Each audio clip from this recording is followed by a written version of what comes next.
Talk to me about this injury. What happened? I was hiking in the San Jacinto area, and it was day 10 of my hike, so it was very early on.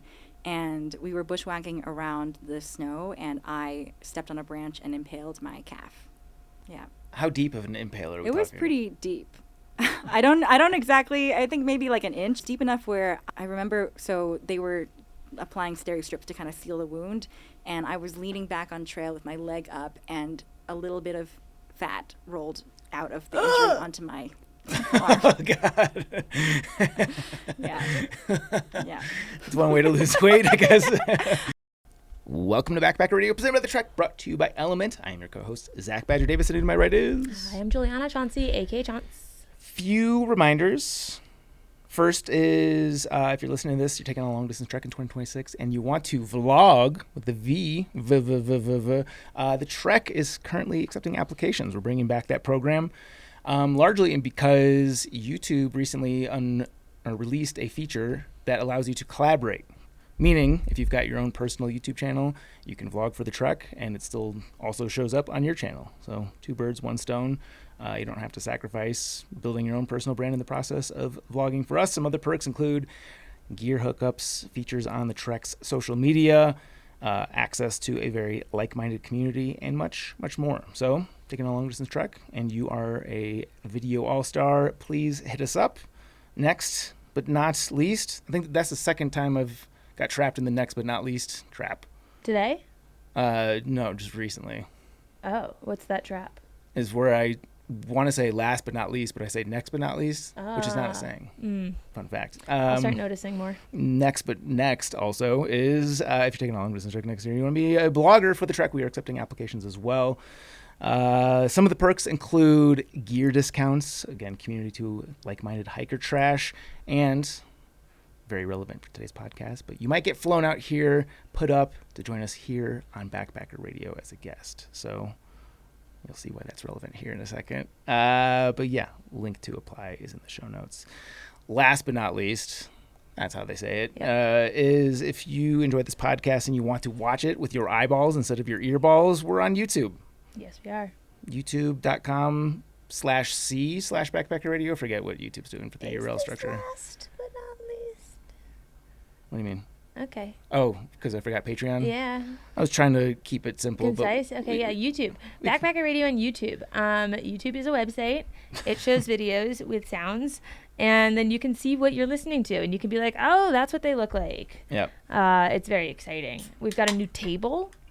It is a big deal. That's a big deal. The pattern structure is elaborate. Yes. We're learning that we need a tablecloth in here because there have been a couple of food-related content things happening, and like once food gets in the cracks, it's there forever. Yeah, this is big because you had just laxed up your coaster rule, and now we're going to tablecloth. Yeah, I'm less concerned about water stains because that's just visual, but like food getting nasty, that's you're hitting my Howie Mandel buttons there. Yeah, if we started to fill these little creases with food. Do you know, like, you know how when you have a patio and the concrete blocks like have, you know, little creases like this between them on your patio? Yeah, like grass grows through it and stuff. Yeah, my friend moved and I took her shop vac. And so then I spent a whole day with the shop vac because I was like, this is awesome. I vacuumed everything that like I considered to be dirt outside, including dirt. I just vacuumed it all up. You can suck, you can also blow. It's got both. Can it blow? Oh, it can blow. I mean, I guess maybe not all of them do. The good ones do. Garrett was making fun of me because I was doing the weeds and I was just vacuuming all of it. He's like, you can't just vacuum weed. That's not how you weed. And I was like, tell me to stop that because it's successful. Anyway. Yeah. When you're outside, generally speaking, I think you want to blow more than suck. But well, you know what? My backyard looked really good when I was done. And a perk of me sucking instead of blowing is that I realized that our little creases between our patio, whatever, concrete stamp, they were full of what I thought was dirt. It was really just like bundled up like dirt plus Harper hair, and so when you'd start to pull it, the hair would pull and it'd become like this string pulling out of the whole thing. Got like a stuffed animal inside there. Yeah, so we don't want that with food on our table. Yeah, but I agree, we don't want that. So there's a story for you. Okay, last but not least, but if you want to support the podcast, you can do so. Patreon.com/Backpacker Radio. For as little as $5 per month, you can get all of these wonderful episodes advertisement free, and you get to support us directly. It's less than the cost of a tongue scraper. Are you getting a quality tongue scraper for $5? They're all metal. Yeah. They're all the same. There's nothing that would elevate one over the other, I don't think. I know very little about tongue scraping. I'm just old school. I just brush, and my gag reflex is getting, no jokes there, worse as I get older.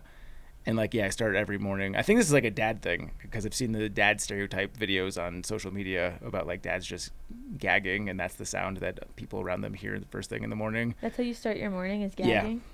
And like if I brush my tongue at all, it's like, oh. Oh, Garrett does that every time he like, I don't like it. Yeah. Anytime he changes the trash or like washes a bowl or like does anything, it sounds like he's gonna lose his stomach out through his mouth. Like it's just, like those sounds.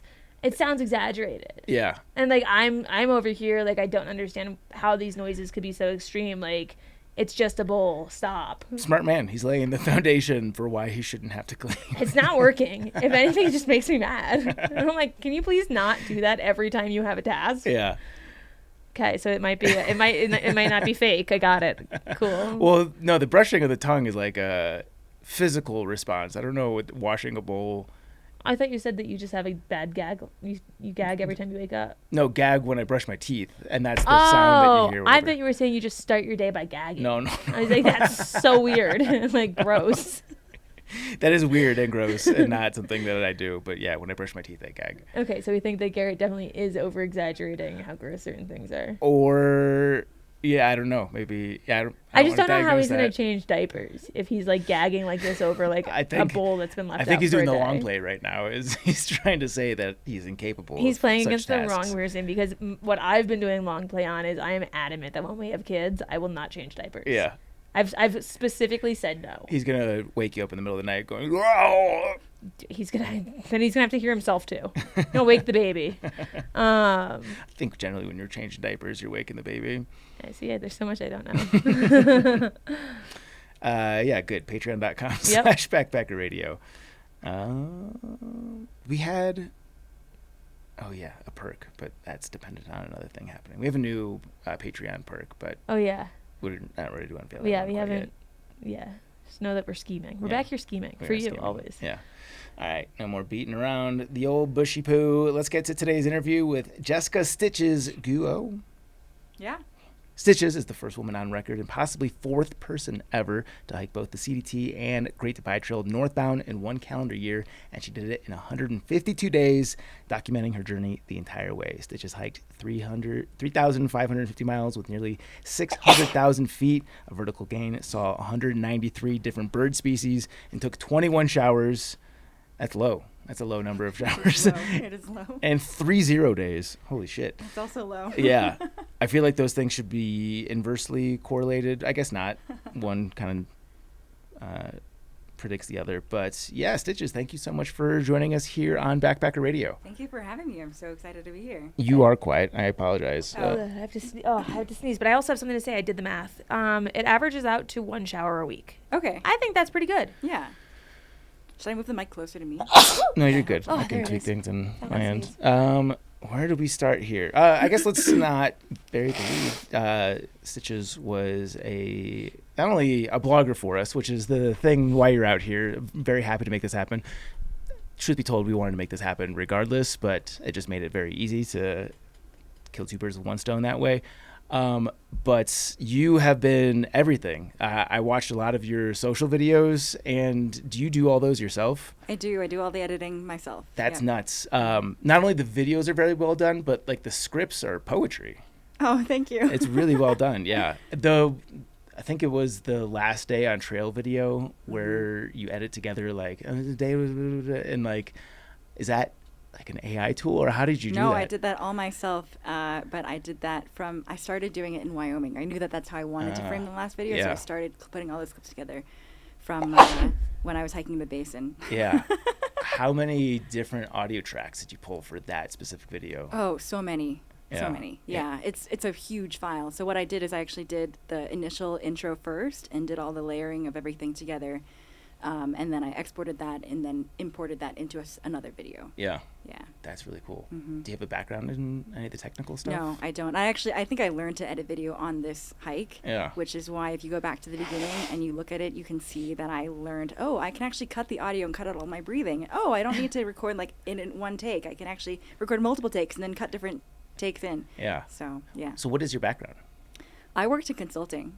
What kind of consulting? What does I that worked mean? Yeah, I know. I worked specifically in corporate consulting, and what I was doing was I was designing and facilitating design thinking workshops for corporate clients, like Fortune 500 clients. And what I think does translate from that over is the storytelling, because I did a lot of storytelling. I was up at the front of the room a lot, and designing these kinds of activities, leading people through these kinds of transformations in their companies. And I think that really translated over to when I was on trail and trying to talk about what I was trying to do each day. And then also I've always been a journaler. Yeah. I've done a lot of journaling in my life from when I was very young. I think my first journal was when I was age 7. And then I started keeping it up more consistently around age 10. And then from high school on, I've been doing the same journaling practice pretty much on and off, and I continued doing that on trail. Yeah. Yeah. Chaunce is Why did allergic this to you happen? The speaking. second we pressed record, we chatted for a whole half hour Yeah. before we pressed No. record, and I was totally fine. You're allergic to fame. That's what it is. Yeah, fame. Yeah. You said? Yeah. Every time it finds me, I sneeze. So journaling, are you using like a note app on trail, or are you carrying a physical journal with you? I carried a physical journal in the PCT. I did. Oh. I cut a journal, the same journal that I like to use normally. I cut the binding up and carried like 5 little versions of it. But I got so tired of writing by hand. It gets dark, you're hiking longer hours, you have less time at camp. I was also in the Sierra, and I was just so exhausted that year that I couldn't really bother to do that. What I did then instead was I just journaled on my phone. I have a little spreadsheet that I was using to keep track of mileage and what I was seeing every day, and so I would journal directly in the column of Excel of Google spreadsheets that I was so using. smart. Yeah, but it's kind of tiring to write in a spreadsheet, honestly. It doesn't work very well, like looks wise. Yeah, you don't get the instant gratification of something being formatted nicely. It's Yeah, just like, it's just fuck like a you, huge here I block, am. which Yeah. is actually why my blogs are also a huge block, 'cause that's the same way that I do them. Yeah. And then what I did after the PCT was I hand copied all of my journals back into that journal and then sewed it together and bound it. Whoa. And put a little PCT sticker on it, and I was like, all right, that's it. But then after that, I've never done that again. I was like, that's the only time I'm doing that. After that, I'm just doing journaling on my phone at night. Yeah. And actually, so what I thought when I was signed up to be a blogger, I thought, okay, I'll just use the journal as the blog, and then I'll write a separate little script for the video, because it has to be shorter, obviously, for the Right. video. And then by a certain point, I realized I don't have time to write a separate blog and also do the video and the editing and the script and everything. So now the script is the blog. Okay. Yeah. I guess I didn't even correlate those two things, but the script is so well done that it still makes for a good blog, so it doesn't actually impact it negatively whatsoever. Thank you. I want to learn more about your background. So you said you were doing storytelling, consulting for Fortune 500 companies. Yeah, not necessarily storytelling consulting. We were doing essentially, like, if a company came in saying, we want to do a big transformation, we want to shift our vision, we want to launch this new strategy, or we're having issues with our team in terms of collaboration and how well they're working together, can you help us fix it? And so we would go in and design, like for example, I had a company that was having a really hard time weaving their teams together, and so what we did is we had them come in. The first activity that we did, we had them paint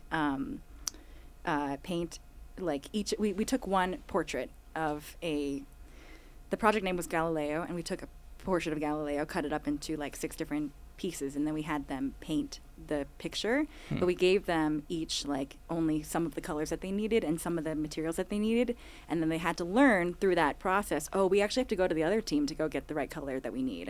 And so then once they realized, we're actually all working together on this one masterpiece that we're doing, and then you put it up and it's like a very gratifying feeling. So things like that.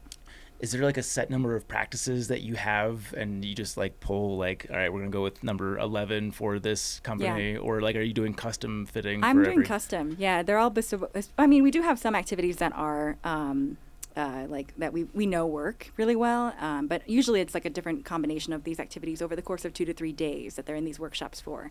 And what I really love is that these workshops, they're so much fun that people will, I mean, initially they tell us, oh, I can't take out 2 days to do this workshop. And then they watch other people in the workshop and they're like, actually, I'm going to move my meeting so I can come to this workshop. I love that about my work. And then I also think that what I learned from my work translates a lot to being on trail, because I think that a lot of being on trail is a lot of team building and working through hard things. And like, for example, when we went into the Sierra, I had my whole team come together and do a meeting where we had them talk about their hopes and fears for the Sierra. Like, what are you excited about? What are you worried about? And that's really important for building a team and learning everybody's risk tolerance and how do you actually knit a team together. And that was really meaningful. I do like that you called them your team. Oh, yeah. We had our whole team come together and discuss this instead of Trail Fam. My teamily. I still call them my Sierra team because I feel like it was very intentional. It wasn't just like, we just happened to all. It was because especially the year that I hiked it in 2023, it was such a challenging year to do the Sierra. So I was very intentional about like, are you trying to do the Sierra? Are you just like kind of testing it out? What is your hiking style? Like, I really did think a lot about who was in that team. Yeah. Okay, I'm going to put you on the spot here. Yeah. Chaunce and I are button heads. Oh my God, I was going to ask this. Okay. She won't stop sneezing. Yeah. She gets very frustrated that I say... going to the wrong location. Yeah, she goes to the wrong location. She gets frustrated that I say, no more beating around the bush. I ask too many questions. I think of vaginas every time you say that. Yeah. I don't know if I've told you that or not, but I think it every time. I think she's inappropriate in the workplace talking about vaginas all the time. So will you help us work through this friction right now? Sure. Yeah. I'll just interject. Notice that he didn't take accountability anywhere and not for anything. Right. So that's what I'm working with. Yeah. Always very fast to throw me under the bus. Yeah. Okay. So what I would say, Zach, is I would like for you to express your frustration to Juliana in a way that says, hey, look, I'm observing that these are the things that you're doing. And then I am feeling, when you do that this is what is happening for me. Like, I'm feeling like you are disrespecting me in the workplace by bringing up vaginas. Yeah. I feel like you're not respecting the details of the work that we're doing, and that it makes me feel like you're not organized, and I can't work with someone that's disorganized. Then I want you to talk about what are the things that you need in the relationship between you and Juliana. I want to be in a professional working relationship where I feel like we're both invested. And for me, being invested means all the details of where we're going to be.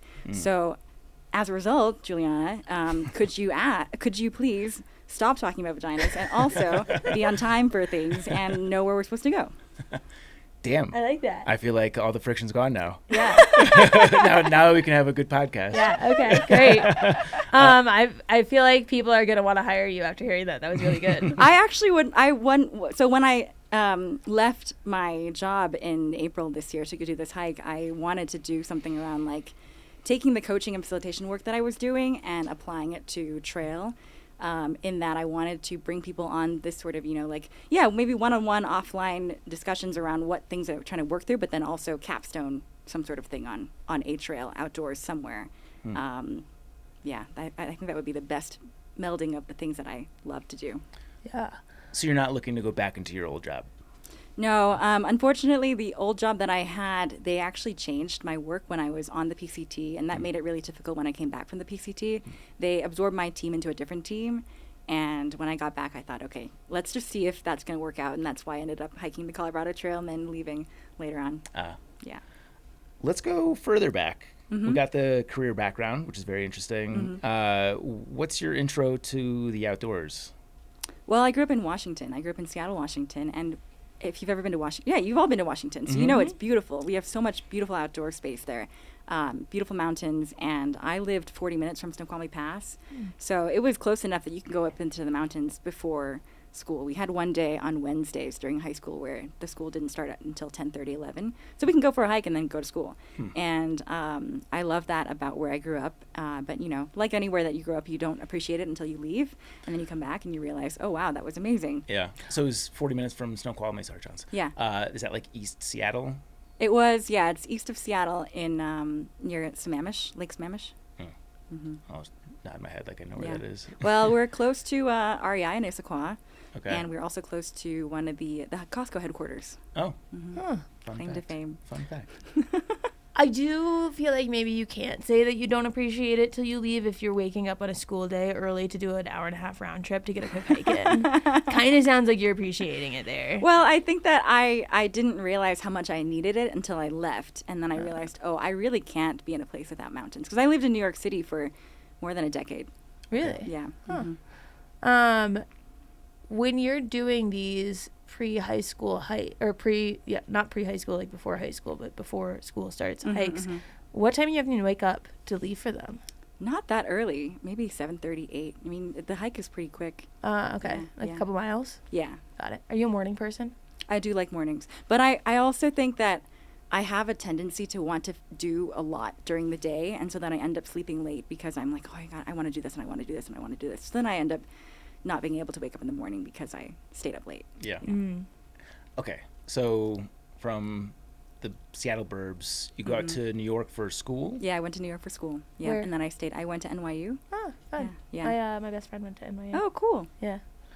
She's my claim to fame. Yeah. She's the smart one on the two of us. Go straight from NYU into consulting? Yes, I went straight from NYU into consulting. I went to the business school, and then I just sort of funneled into consulting. Yeah. One of the big four? One of the big four. Nice. Yeah. What's the big four? I probably couldn't Big list four them. accounting firms, which they also have consulting as well. So I was at PwC. Ah. Yeah. See, And I actually started out in their deals practice. That's where I started. I worked in their mergers and acquisitions practice. Murders? Mergers. Oh. Sorry. My background, I didn't understand business as a major because I was like, what business? Yeah. Oh. And like no one ever explained it to me past me understanding that. Yeah, So yeah. all of college, people would say they were in business, and I'm like, Yeah. which business? So stupid questions coming from my direction Yeah, today. Okay, yeah. mergers and acquisitions. Mm-hmm. Cool. Yeah, I started in mergers and acquisitions, and then I found the work that I was doing sort of accidentally, and I thought, that's actually where I think I'd really like to be, and I moved over into that team and had a great 5-6 years there, and I felt like that place really used my skill set in a way that really was meaningful to me. It was so fun that I couldn't believe I was getting paid to do it, and that's where you really want to be. But I also think that I learned a lot from the rigor and discipline of working in deals. Do you know anything from your time in that work that is not obvious to the average person that would be like a cool fun fact of like because I did all this stuff, I know this obscure fact that most people don't? Obscure facts. The only thing that I think is really obscure is I feel like I recognize a lot more random companies that you wouldn't think of because they were a client of mine. And I'm like, that company that made that cable there, I worked. They were my client. Or like, that random truck that has, these 4 letters on it. I know that name because I also worked on a deal with them, So are you helping to identify like early mid-stage businesses for these bigger companies to acquire? Yeah. We were mostly working with major businesses and also private equity firms on like either carving things out of companies that they already purchased or acquiring another thing. But we were doing more of the operation side of the deal. So more of like, okay, now that we've decided to do this deal, what would this actually look like in terms of if we were to cut out this piece of business, how many people are we carving out? What are the synergies that we can create if we were combining these two businesses? Yeah. It's such a formal business background for It someone is. who Yeah. got full-blown hiker trash. Yeah. So lead me from working at a big 4 consulting firm to then stepping foot on the PCT in like one of the historically highest snow years. Yeah. So when I was growing up, I was a big Girl Scout cookie person, and I did a lot of Girl Scout cookie selling, and that's sort of how I got into business. But it's also how I found hiking because I did a trip to Costa Rica with Outward Bound through Girl Scouts, and my trip leader said she was going to go hike the Appalachian Trail, and I said, what is the Appalachian Trail? And she said, there's 3 trails, and I thought, that's the one I want to do. I want to do the Pacific Crest Trail because it's going back to Washington, which is my house, my home.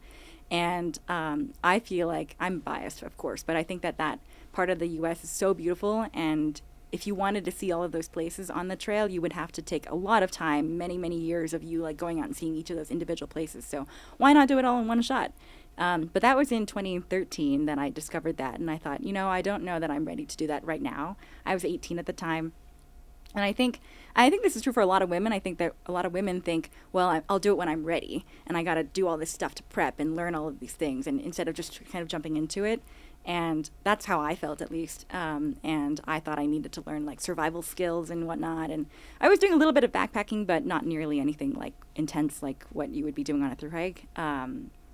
And over time, once I went through college, I thought, okay, maybe at the end of college I'll do this hike. And then even at the end of college, I thought, no, I'm not ready. I feel like I want to do a lot of other things instead of focusing on one big thing for that long of a time. And then I think once I had been working for 5 or so years, there was a lot changing at my firm already around the work that I was doing, and I thought maybe this is a good time for me to take a step back and take a little bit of a sabbatical. And my firm had this amazing program where you can take a 6-month leave of absence with 20% of your pay.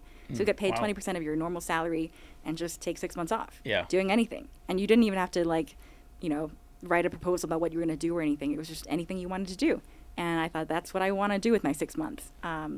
So that's how I chose it. And I think what I did was, because I wasn't convinced that I could even do a thru hike like that, because you're hiking so many miles a day, it's so intense.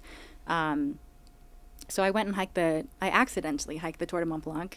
I say accidentally because I was just visiting friends in Switzerland at their parents' house, and then they told me, hey, we're actually going to leave a week earlier than we said we were, so you're just going to be at my parents' house for a week. And I was like, I don't know if I want to do that. Like, I think that's a little, maybe I'll go do something during that week.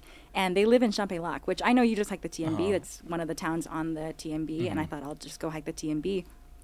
And I did that trail and was able to do 20-mile days. And I thought, okay, now I think I can actually do a thru hike. Damn. 20-mile days on TMB that's no joke. And my base weight was 18 pounds at that time, because I was not ultralight. I just had my normal backpacking stuff that I used for weekends. Were you athletic? Are you like a runner, or what was your background? My background, growing up in high school, I was a swimmer. That was my background. And then I also did a lot of skiing growing up. And then I did some running later on. And then once 2019, 2020 hit, I picked up cycling. Mm-hmm. That's still crazy to Yeah. me. To jump on the TMB and start banging out 20s is like, that makes the PCT feel incredibly easy. Yeah.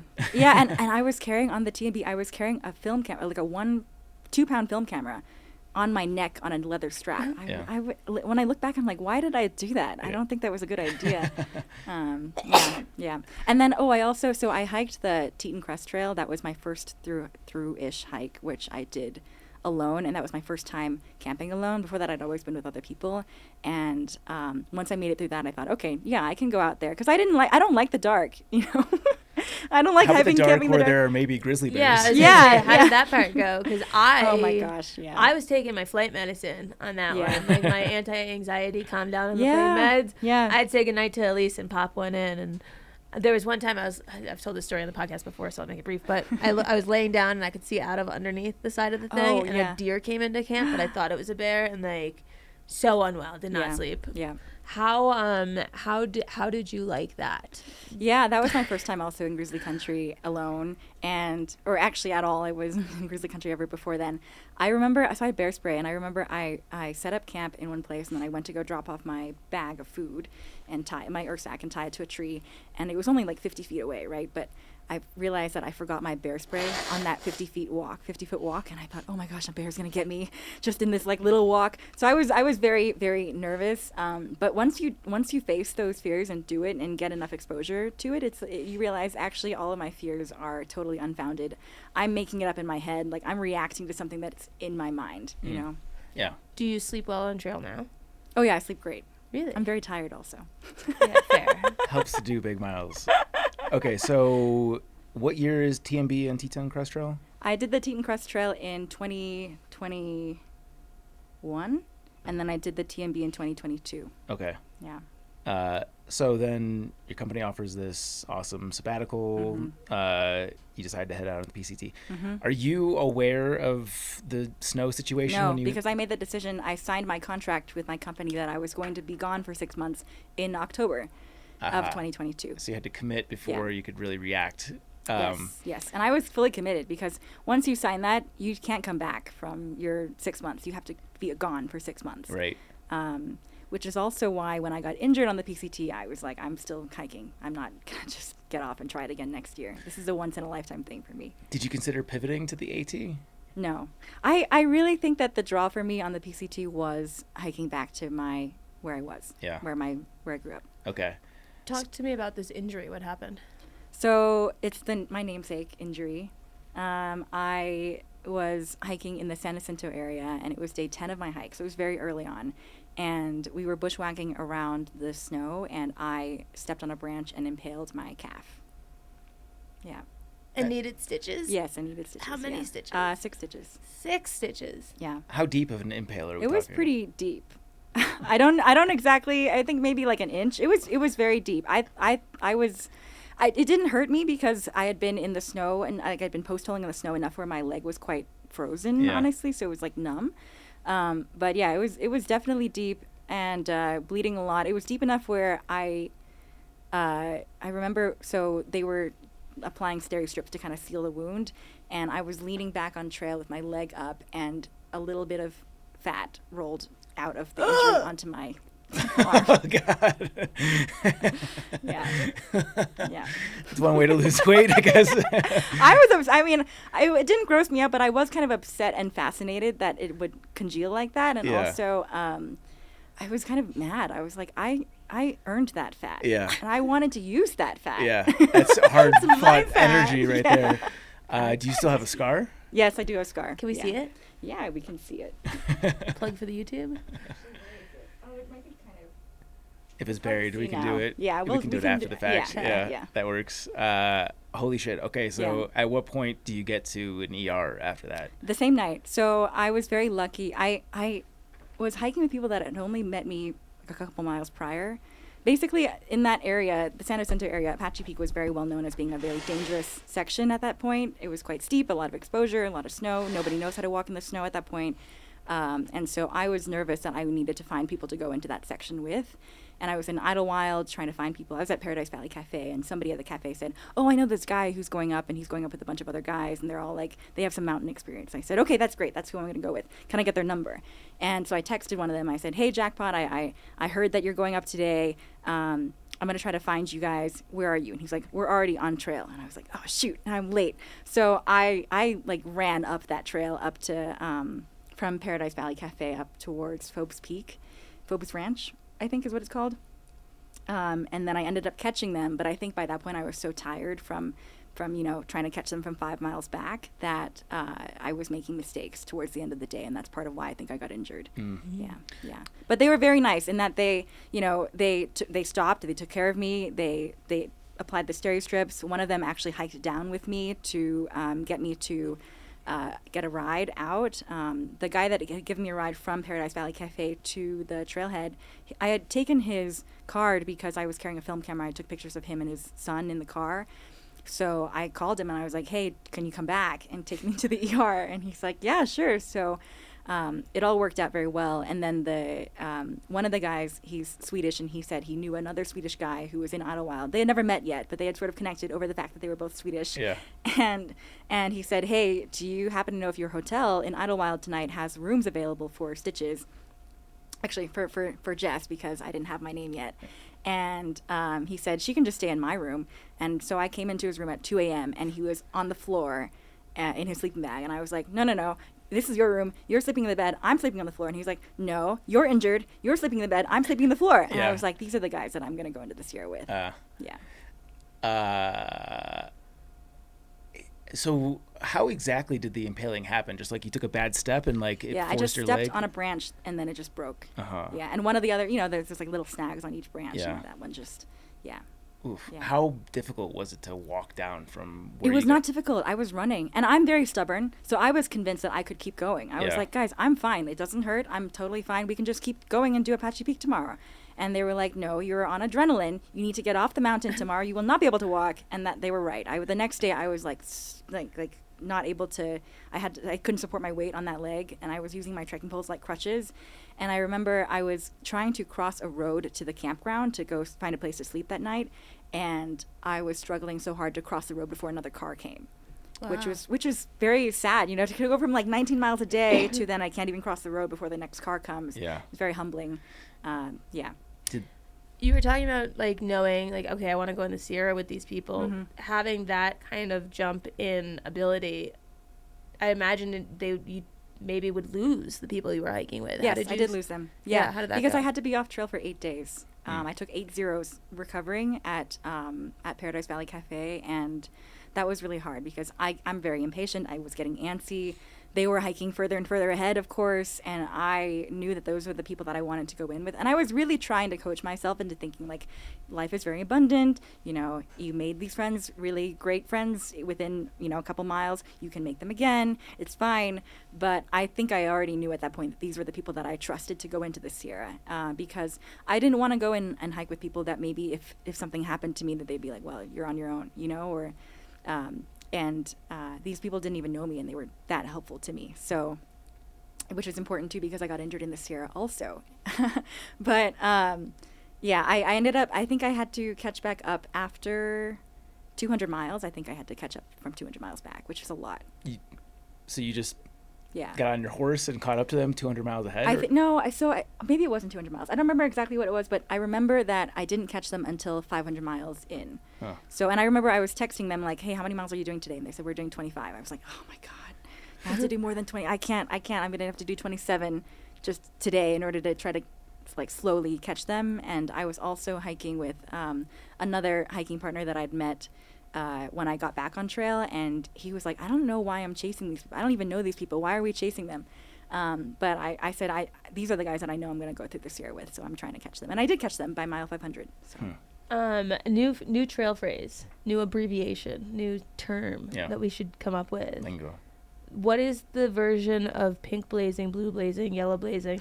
What is the term of Sierra blazing where you're not chasing like a girl like pink blazing, but Yeah. you're chasing a trail, like you're chasing like a group? Trail family Yeah. chasing? Yeah. Yeah. What would that term be? What would that term be? We'll think on that one. Okay, Come we'll back get to it. Yeah. Let us know if you know a good answer to what that should be. So after taking 8 zeros, what does your leg feel like to hike on at that point? It still had stitches in that point because it was infected towards the end. And when I went back to get the stitches out, the doctor said, I can't take them out because they're infected. You need to keep them in. And I said, well, I don't want to wait here and wait until they're not infected and then for you to take them out. And he said, well, that's okay. Here's my personal phone number and here's a suture removal kit. You can just cut them out yourself. What? Yeah. And he said, just text me photos of it every day. And then when it looks like it's okay, then you can cut them out yourself. Damn. Yeah. You don't seem like a queasy person. No, but it definitely, I'll get there. So, Okay. Because so far the way you're describing the fat rolling out of your leg Oh, and cutting yeah, out your yeah. sutures, I'm like, you would not be gagging when you wake up like gagging. Yeah, you're No, not. You're yeah. not gagging on your toothbrush. I'm huh? not queasy about a lot of things. That's true. But I was hiking at that point with my hiking partner Rooster, who is a paramedic, which is very helpful to me. And I was texting the doctor these pictures of my leg, and he was like, I want them out now, immediately. Like, as soon as you get to town, call me. And I thought, well, I'm still a day out from Big Bear. Why don't I just call you now? Because I'm on the side of this mountain. There's some dirt here. I mean, there was a lot of snow, but there's also a spot of dirt where I could sit. And I've got good service. I'll just call you now. Like, if I'm in town, I don't even know if you're going to be free. So we just sat down, and Rooster held the FaceTime video while I cut out my stitches.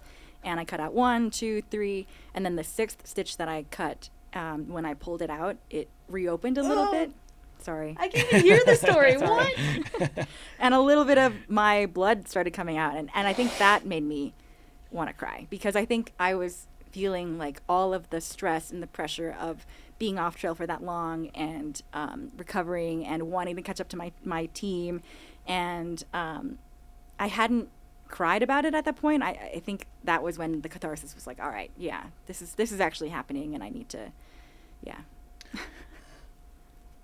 So, yeah, it sounds like not a straight line in terms of the healing. So once No. you take the stitches out yourself and you're bleeding more than you should be, Yeah. Are you consulting anyone to make the decision to get back on trail? I have a friend who's a doctor, and so I was asking her as well. And she was like, I think you're going to be okay, but it's not going to help with the scarring. Like, I think that you're not giving it really a chance to heal nicely. Yeah. And it wasn't even a very, smooth, cut and dry injury to begin with. So, I had a nice little mountain peak shaped scar, and I was getting tired of people asking me about it. So I started telling people that a gator got me. they would ask me how I got my name, and I would say, well, this woman in LA, she has this pet alligator, and she just released it on Apache Peak, and so it just hides under the snow, and then when I post-told, it got me. And I would say it very, very deadpan, and then people would look at me like, and then I would just keep going. I would say, yeah, but it wasn't too big of a gator, and so and then people would say like, well, how did the gator get up there? And she was like, I don't know. She just released it up there. I don't know. And then they say, well, but how does the gator survive in the snow? Isn't it cold-blooded? And I would say, well, snow is actually very insulating, right? The people build igloos out of snow. And then they would be like, yeah, I guess that's right. And then I would go away. I would leave. It got harder when I was hiking with people, though, because my hiking partners would start rolling their eyes, and then they would catch on. Yeah. But, yeah. I like that. Is that your sense of humor? Like Yeah. very deadpan, Yeah. bullshitty? Maybe. Yeah, that's good. So, yeah, I guess pulling big miles after this injury, like, are you fighting through immense amounts of pain, or are you okay it was at this painful. point? Yeah, it was painful, and it was also very tight around that injury because the scar tissue was building. And I remember I felt it a lot on the uphill in my calf. Yeah. I know I think it was a recent Trek blog post you were talking about sort of like your mentality around pain. Have you developed this mentality, like staying centered and aware and realizing that like I am not my pain? Like, is that something that you had in your arsenal at that point, or is that something you developed later, like on the CDT? No, I have a very high tolerance for discomfort, and I tend to really like a good challenge. But I think that where I learned that really was through my meditation practice, because when I graduated college, I went and did a 10-day silent meditation course, and I started really associating meditation with pain, because it's really painful to sit in any position that you take for longer than 20 minutes is going to start feeling painful, no matter how comfortable it feels at the beginning. So you're talking about physical pain, not even mental pain of just like remaining still and fighting your own ego. Yeah, exactly. I think in the beginning it becomes more about the physical pain, and then slowly it becomes, there's actually also a lot of mental pain that I'm dealing with. But the physical pain, I remember, it was so bad that I felt like I could tell time by the pain, because it was a very distinctive, like 30-minute type pain, 45-minute type pain, 50-minute type pain, where it's like searing pain, and then it's over. So you're not allowed to shift positions at all? Well, I was trying to stay as still as I could, yeah. I also had a knee surgery in 2020. I tore my ACL right before COVID hit, and then I got knee surgery to repair the ACL in May of 2020. And so then the first course that I did after that was so painful. Obviously, it was just like I couldn't even bend my knee to the degree that I needed to. And I remember there was a breakthrough that I had, a couple of courses. I've been taking these courses every year, like one 10-day course a year. Wow. And I was at one of these courses a couple of years later, I think in 2022, and I was doing a lot of stretching, and I was realizing that I didn't have any pain when I was sitting for an hour, which was very odd to me because I associated meditation with pain. So I went to the teacher and I said, I don't know what's wrong. Should I stop stretching? And she said, why are you looking for pain? And I was like, oh my God, this is my whole life. Should I stop stretching so I can adequately feel the pain? Yeah. So I think that once you realize that, though, like when you're sitting with that pain, you realize that the pain is actually more coming from you resisting it as opposed to you just accepting that it's there and that it's a sensation that you're feeling right now. Once you start to break that down and say, okay, it's not, instead of like, oh my God, it hurts, just saying, okay, what am I actually feeling? I'm feeling a tingling here, and I'm feeling a tightness here. And then once you break it down, you realize that the pain is actually kind of numb, and then it goes away. Yeah. Yeah, it is crazy how psychological physical pain is. It is, yeah. And it's always worse when you're resisting it. Yeah. Yeah.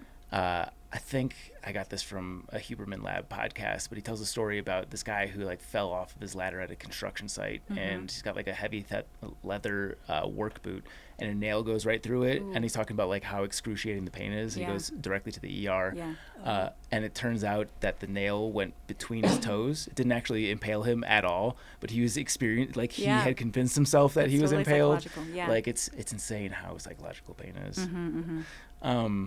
Okay, so you are experiencing this pain on the PCT after you take a little over a week off. I guess just walk me through, like, are you having to do active meditations to be able to pull the big miles to catch up with your group? Not necessarily. I think I was just learning how to hike big miles at that point. Okay.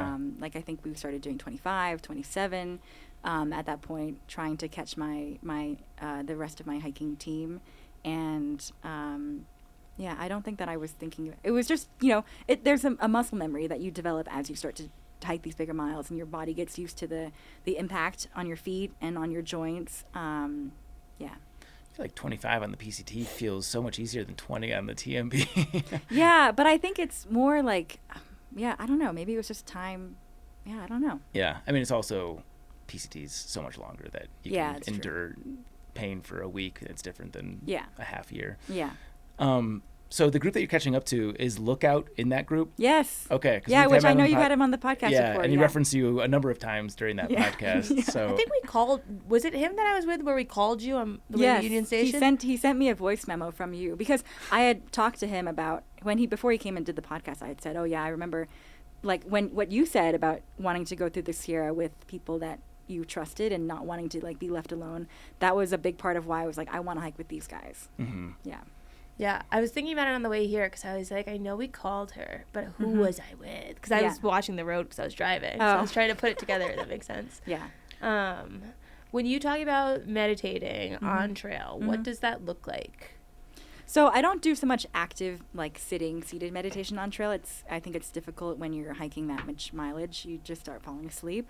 But I would try to do, at least on this year, I would try to do a little bit of meditation when I get up in the morning, just focusing on your breath. And then also at the end of the day, focusing on your breath. I think it helps you sleep better. And then also, I didn't really listen to a lot of music or audiobooks or podcasts or anything when I was hiking. I prefer just to be in the moment itself and be focused on the feeling and the sensation of being on the trail. Do you have an inner monologue? So I definitely do have an inner monologue, and I also often talk aloud to myself on trail. But I think if I'm being really focused on my meditation, I can turn off the inner monologue. It took many years of practicing to get to that point. And then as soon as you realize I don't have an inner monologue, you realize you've just said something again in your head. That's where I get stuck. Yeah. Every time. Yeah. It's the thinking about not thinking, and then you realize you're thinking about not thinking. Yeah. Like, and I didn't even do anything exactly, here. yeah. But what I think it's helpful to focus on is just the sensations that you're feeling. So the feeling of the breath coming in through your nose, or the feeling of your feet on the ground, whatever it is, like grounding yourself in that and not narrating it to yourself all the time. Yeah, I've definitely been able to quiet my voice. Like, I was pretty good about meditation on the AT, and that was definitely the most peaceful I felt. I need to get back into it because it's chaos just trying to it is. I need a coach. It's constant narration. There's apps. You could do a 10-day course. So I want to talk about that. I could do one of those because that's crazy. Like 10 days is extreme. It's extreme, but I think you actually need that amount of time. For sure. Because what I find in the 10-day course is that the first 3 days, I'm falling asleep everywhere. I'm such a mess. I'm just like falling asleep during the sitting. I'm like, I'm not able to actually be in the meditations course. And then once the 3 days pass, all of the external things that you were coming into the center with are gone by then. You have no external input, right? You're not allowed to read. You're not allowed to write. So then everything else starts to come up, and then you're like, oh, now I'm actually in this meditation sitting. So that's why I feel like when you do a weekend-long retreat, I don't know that it really does anything. It's maybe at surface level, but once you get to that depth level, once you get to the point where you're like, am I insane for sending myself here? Why am I here? Are we all crazy? And you start to feel like it's a waste of time, then it's really, really valuable. Interesting. Yeah. I kind of like the naps part of it. Yeah. Oh, yeah. Yeah. That part sounds really nice. It is really nice. And you sleep really well, too. Yeah. But the thing is, what I noticed at these meditation centers is I sleep really well the first 3 days. Then day 4, I can't sleep anymore. I'm so awake at night because I can hear my heartbeat on the pillow. Because you become so sensitive to everything that then you can't fall asleep. Huh. Yeah. Do you ever get concerned about like losing your mind during one of these things? Because I feel like this sensation of being like, I can't sleep because my pulse is too intense is like, that would make it difficult to stay centered. I feel Would that be why you quit? Probably. Yeah. No, I think that's actually the perfect reason that you should be practicing, because that discomfort is exactly what you need to learn to accept and to tolerate and accept that this is just how I'm feeling right now. I think actually the most fruitful part of my meditation practice has been sitting when I'm bored. Like, because when there's no pain, it feels like you're not working through anything. When you're sitting there and there's no pain, you're sitting there and you're saying, what am I doing here? Is this even valuable anymore? Like, should I get up? I have so many things I could be doing, and I'm just sitting here and there's not even anything happening. And that's actually so valuable because you're realizing that you have this aversion to this boredom and to this anxiety that you need to be doing things. Why not just sit with it and let yourself have that clear space for a day? Because when you invest that time, it gives you back time for the rest of your day. Yeah, especially nowadays, it's so easy to plug every tiny gap with entertainment or stimulus of some kind. Yeah, I feel like meditation's more important now than ever. So walk me through what you feel like walking out of a 10-day meditate or like a silence You feel retreat. so light. Yeah. It feels really, really difficult every single day. And it never gets easier for me on these courses. I've now done a lot of these courses, but on day 10, so day 9, it feels like a surgery, right? You're undergoing this operation on your brain, and they first start like very easy, and then you cut very deep, and then all this stuff comes out. Whatever you're trying not to think about in your life comes up during the meditation course, and it becomes very, very emotionally painful, and you're not even doing anything besides just sitting there, which is really fascinating.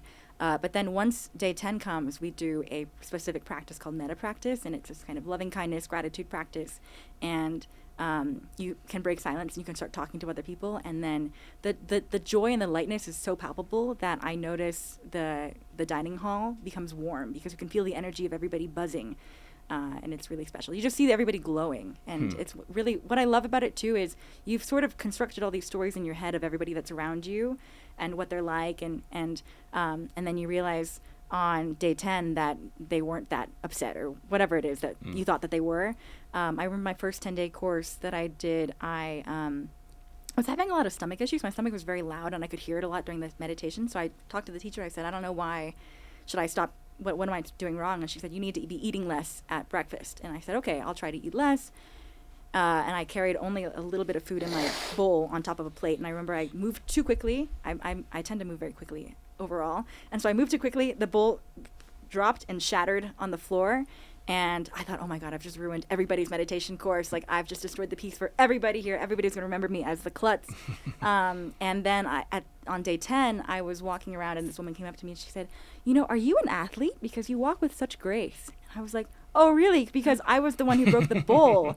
And she said, oh, was that you? I don't remember, you know? And it was so meaningful because when I did break that bowl, I thought, oh my gosh, everybody's going to be so mad at me. And then people immediately jumped in to start helping me. And I couldn't even say thank you, of course, because I was silent and I couldn't even make eye contact to recognize who they were.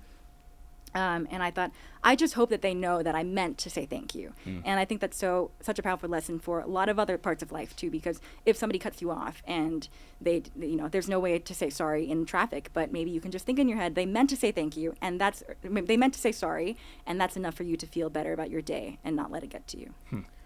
When you get to one of these, is there like a duration leading up to like pressing start where you can talk to other people? Yeah, so the way that it starts, I think you arrive at some point in the evening, and then you have a light dinner, and then you go in and get assigned your meditation seat in the hall, and then once you sit down, you'll do a first sitting, and then after the first sitting, you are silent. Yeah. As someone who's done so many of these, is there a group or organization or something that hosts them that you prefer, that you have gone back to over and over? Yeah, I've just continued going back to the same one that I've gone to since graduating college, because when I graduated college, I said to a friend, I want to learn to meditate, but they're all so expensive. And she said, well, this one is free. You just pay a donation at the end. And it's not even a donation for your time and expenses. It's a donation so that somebody else can receive the benefit that you received. And you can really give as little or as much as you feel compelled to give. And I think that purity of that practice is why I really am drawn to this specific group. It's just dhamma.org, DHAMMA.org. And they've got centers all over the world. It's all the same courses. It's just a recording of one teacher that they play over and over again with assistant teachers who are there to answer any questions that you have live. How do the questions work if you're not supposed to talk? Oh, you can talk to the teacher. Okay. Yeah. So there's a specific question period, and after the group sitting in the evening, I think you can also go to the teacher and ask questions. Do you find yourself just asking questions just to like have a little bit of normal human interaction? Not necessarily, because I really like going for walks during this. Unsurprisingly, I like going for walks during the meditation course, and I love all the centers that I've been to have really nice walking paths, and I love to just go out and do loops while we're on break time. So I don't necessarily want to go in and sit there, wait for the teacher to let me in and have a question. Yeah. So you want to grind even harder. Yeah. Go deeper into the silence. Yeah. Yeah, it does bring you out of the silence. That's true. Yeah. Question. In the through hiking world, sorry, this cord, we're gonna have to put a command strip underneath right there. Right there's where it can go. In the hiking world, you get the purists and the non-purists, where it's like, if I get dropped off on one side of the road and I get dropped off on the other, like, that's good, I'm gonna keep hiking. Versus if I get my hitch drops me off on the other side of the road, I need to cross the road and hike back, so it's a continued footpath, right? Like that level of purism. Yeah. Do you get people in the silent retreat world that won't take the talking to teacher time and try to do like an unbroken 10 days where like they just don't talk? And is there like a... Well, what I would say is, if you are so intent about this purist thing, I would maybe think about what in your ego is telling you that you need to do that. Ooh. Yeah, because why are you so attached to this idea of this pure 10-day? Is there actually a real reason for that besides like, I just want to see if I can do it? Yeah, I don't think I would be that purist about it. I would say if I have a question, I'm going to go ask it. But also there are certain days where I'm like, I don't want to break my silence today. I'm having a really focused day, and I will ask the question tomorrow. Are you a hiking purist? Are you going to cross the road to connect your footsteps? I'm not that much of a hiking purist where I have to connect every single step. But I do try to have I like the line. You know, I'm not going to like skip a part of the trail just because I do like the connected line, and I like that idea of like, I started here and I continue on here. Interesting. So I asked a question about what you feel like coming out of one of these things. You mentioned light. Are there any like specific things that you can point to that like where you saw something in a new light? 'Cause I remember after I finished the AT, I lived in my parents' house for a while. They live in Boulder, and like the foothills were more beautiful than I had ever noticed before. Like I feel like I saw it in more detail. Just like little things that I had always taken for granted were more like vibrant, and I was like present to enjoy it. Yeah. Did you have moments like that? I think so. I can think of two examples. One is I really love looking at spider webs when it rains or morning dew when I'm at a meditation course, because you can see, like, when your focus is that strong, you can look at the spider web and not just see the spider web and all the dewdrops, but like every individual dewdrop and all the things that are reflected in the dewdrop and the way that the dewdrop is stretched by the different spider web strands that are there, and you just see like each individual dewdrop. I've been sitting watching dewdrops for like 20 minutes and have never felt like this is a waste of time, you know, and that's been a really special part that I love about being in that kind of state of mind. It feels like I've not been high for a long time, but it probably feels like being high, but you don't even need it because you are already in the present moment in the most pure way that you can be. And actually what people say is, as your meditation practice deepens, you start removing all of these other things that disrupt your focus, like alcohol. This is why I don't drink, actually. Alcohol and drugs, things like that. Because you realize you don't need it, actually. All of it is within you already. And then the other thing that I was thinking of is, so I've also done a lot of serving of courses where you're working in the kitchen usually, or serving the course in a different way. And what I love about that experience is you get to experience more of an integration of the practice in your normal life, in that you're still interacting with people in this very safe atmosphere where everybody else is also meditating. And you sort of, I feel like I have almost an X-ray vision when I'm in that kind of headspace where I see their motivation and I see all of the things that they're dealing with, and I feel like it's much easier to have compassion for that person when you're dealing with that. So as an example, I once did a course where I was serving in the kitchen, and this woman was only serving for a couple of the days before she was going to leave and change her role over to somebody else, or shift her role to somebody else. She was doing the laundry for the kitchen, so she was washing all the rags, all the aprons, etc. And I said, do you mind if I just throw in a couple shirts in there and just, you can wash it with them? And she was like, oh, I don't know, like, I don't know.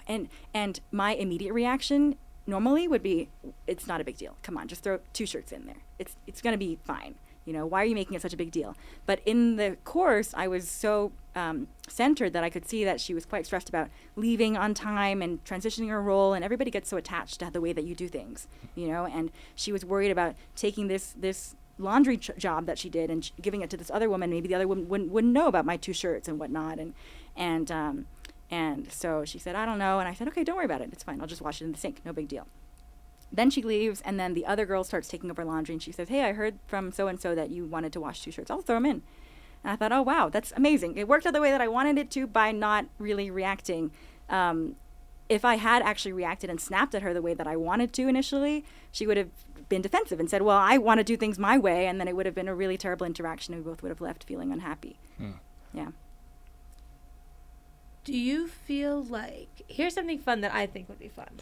Me just going off my own whims. But for, like, you've done so many of these, and it feels like, at least from what I'm hearing, you're pretty good at them. I'm still learning. If I set a stopwatch for 2 minutes, could you guide the listener through like a quick 2-minute meditation? Yeah, sure, we can do that. I think that'd be fun. Yeah. Okay, here, let's get a timer. I will just also say that if you want to do this course, you do need to actually go and experience the full 10 days. That's where you're actually going to get the value of it. In 2 minutes, all we're going to get to is just maybe a little bit calmer breathing. What if I fall asleep right now? Oh, that's a great rest of the episode. Yeah. YouTube.com. Yeah. If you fall asleep, YouTube.com. Okay, ready? Yeah. Steady. All right, so get yourself in a comfortable position. You got your feet flat on the ground. You're gonna your back. You're gonna close your eyes slowly and gently. And maybe you're still feeling a lot of the stress of the day. Maybe your eyes are fluttering a bit, light streaming in. But just start to feel what your breath feels like in your lungs and coming in through your nose. And also feel what the rest of your body is doing, where you're sitting, and your hands, if they're in your lap or on the chair. Just feel what all of that feels like, the sensation of that. And feel your breath start to soften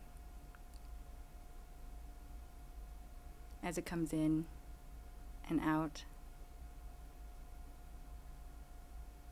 And focus on what that feels like in your nose, right above your upper lip and between your nostrils. Feel the feeling of the air coming in and out.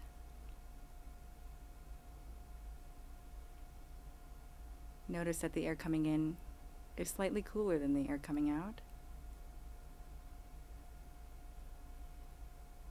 Feel what that air feels like in your lungs as your chest rises and falls with each breath.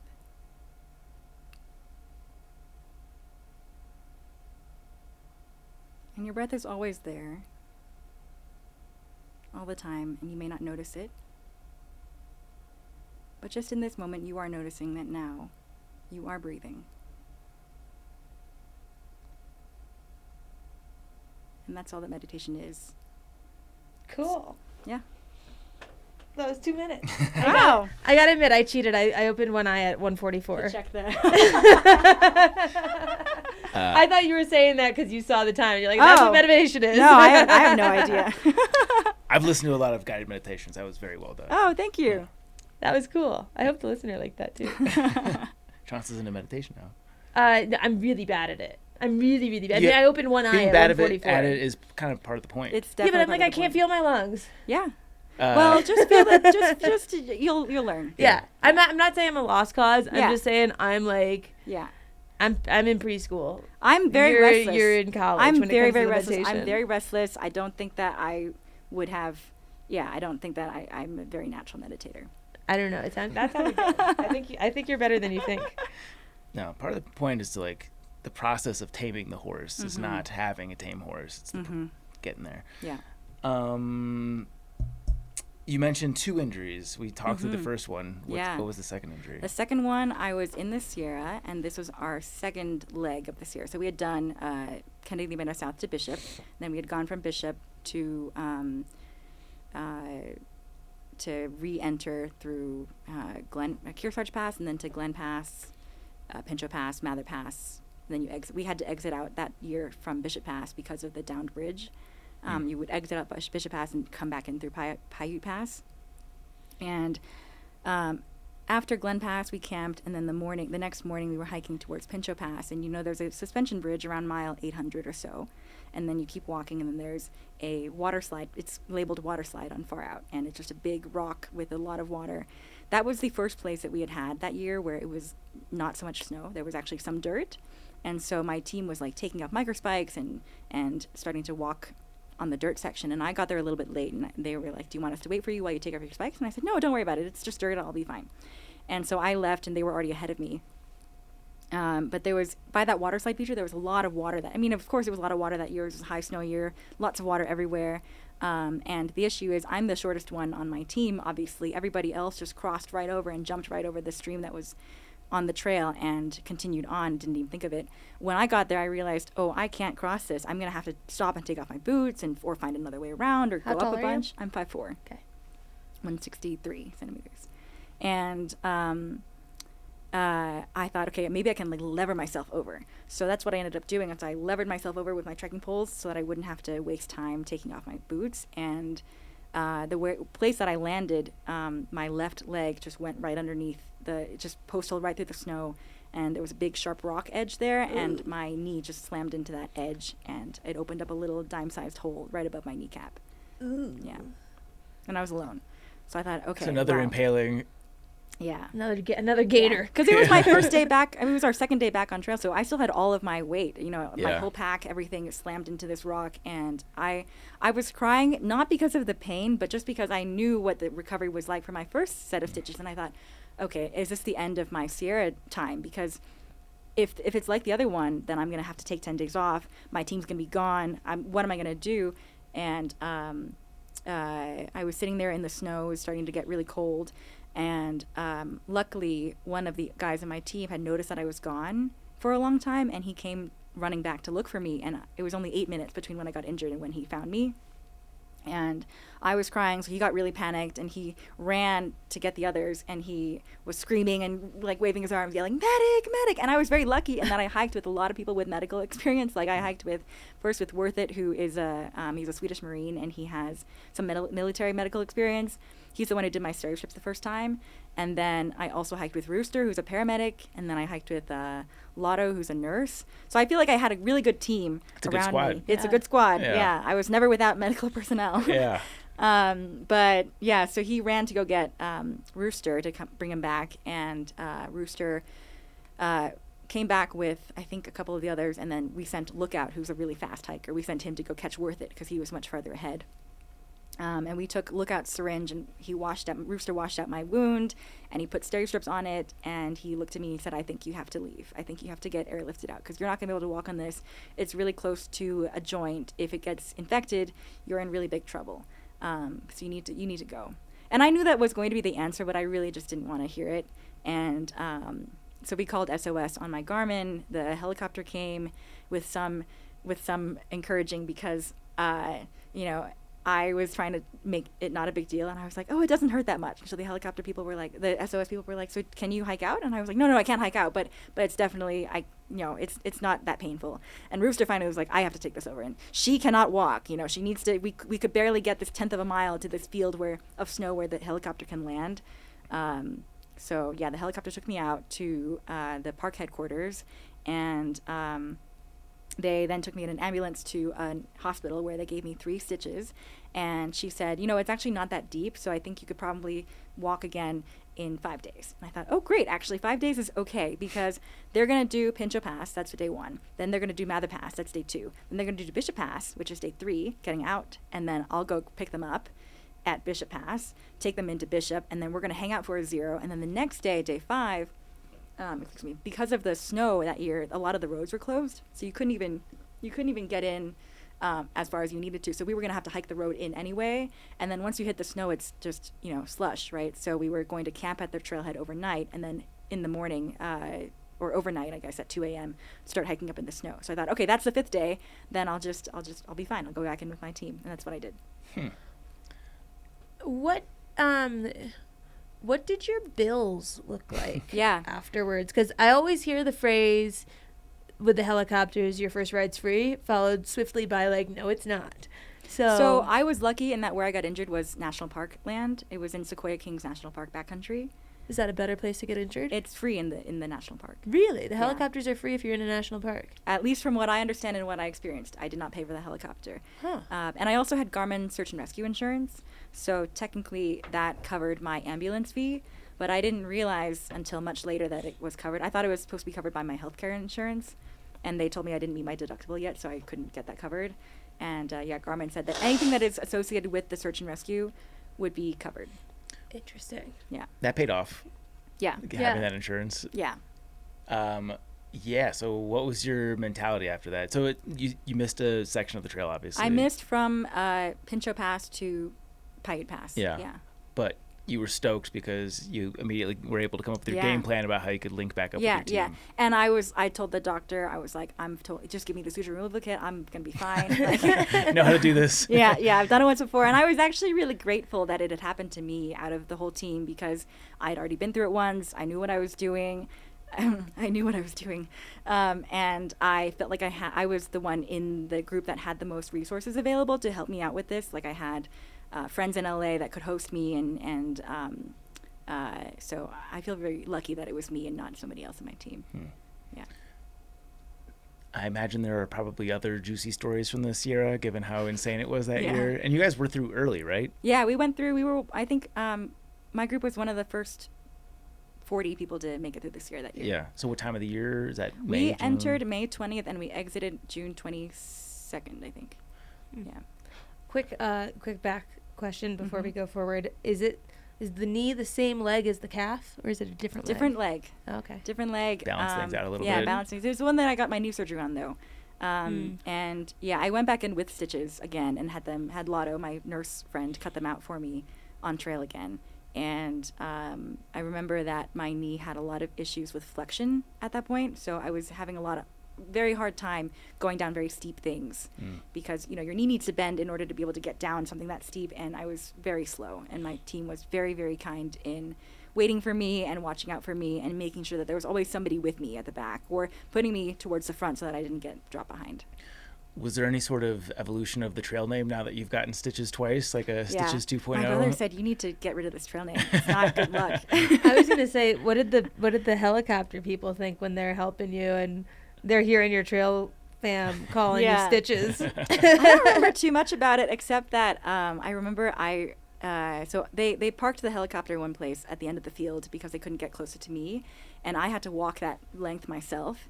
And I remember I said, okay, it's just 100 steps. And I actually was exactly 100 steps to the helicopter. That's one thing I remember. And the other thing I remember is, so I went back and hiked that section that I missed the following year in 2024. I did it without the snow. And when I was going through that section, the bridge that was out the year that I did it in 2023 was not yet built back. So it was going to be a ford. And, or you can do like a off-trail bushwhack that Andrew Skirka, I think, developed, or said you can maybe put this together. And I ran into a ranger there, and I asked her if she thought Muir Pass was a lot of snow or not so much snow. And she said, well, if you do that, you're going to have to do that bushwhack around. And I said, I'm very comfortable off-trail travel now in this year. I've been here before. And she's like, oh, why are you here again? And I said, well, I got injured in this section. She's like, oh, are you the one that got airlifted last year? And I said, yeah, I am actually. And she said, oh, do you know my colleague then? I forget his name. She was like, so-and-so, the one with the beautiful golden curls. And I was like, I don't remember anything about what any of these guys look like. I was so in my feelings about my injury. I don't even think I really enjoyed the helicopter ride because I was so sad. But yeah, I did go back and finish that section. That's the real shame, not being able to enjoy the helicopter ride. This is a common theme because Courtney, remember, I think, or was it Courtney? Who was it that we were talking to? It wasn't Courtney. Someone had gotten, they were hallucinating on trail. They'd gotten, like a medical team came and hiked them out, and they were saying that all they could think about was like how hot these dudes were. Oh, Carly Moray. Carly, that was it, not Courtney. Yeah. So I think like the theme of people talking about this on the podcast is that search and rescue's hot. So at least there's that silver lining if something ever happens. Yeah, true. Good way to hook up. Yeah. Go and almost die in the backcountry.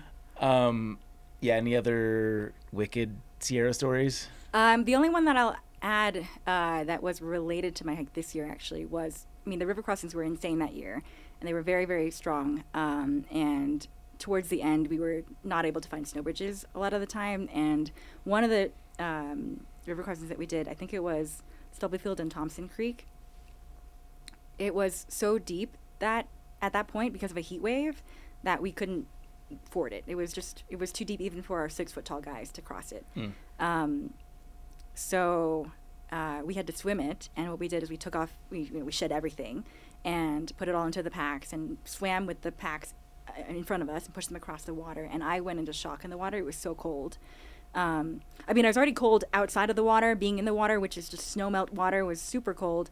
And I was already panicking as well because, 2017, there were 2 women who died in the Sierra in river crossings. And I think that was very much in my mind as being, this is the scariest thing that I'm going to be doing in the Sierra. I think it's a logical fear. Yeah, it's very, very real fear. And so my friend on the other side, pulled me out, and Worth It pulled me out and pulled out my pack. And I was so cold that I think I was borderline hypothermic because I couldn't think. I was like, okay, I got to put on socks. And my brain was like, what are socks? And I remember Lotto giving me a towel and saying it's over, Stitches, it's over. But I was like, I literally can't do anything. And so they helped me get up to a part with sun, a rock with sun, and put me in a sleeping bag and gave me hot water because I was cold soaking, so I didn't have my own stove. So somebody else made me hot water, made me hot mashed potatoes, forced me to eat chocolate, and then later on I came back around. Yeah. Cold soaking in the Sierra in a heavy snow year is a realm of hell. I hope that never finds me.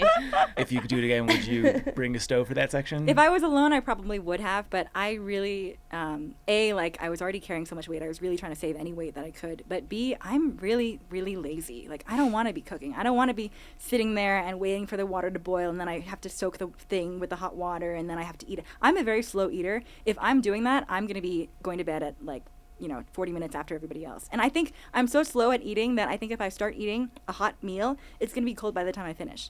So, yeah. I've never had that problem. Yeah, no.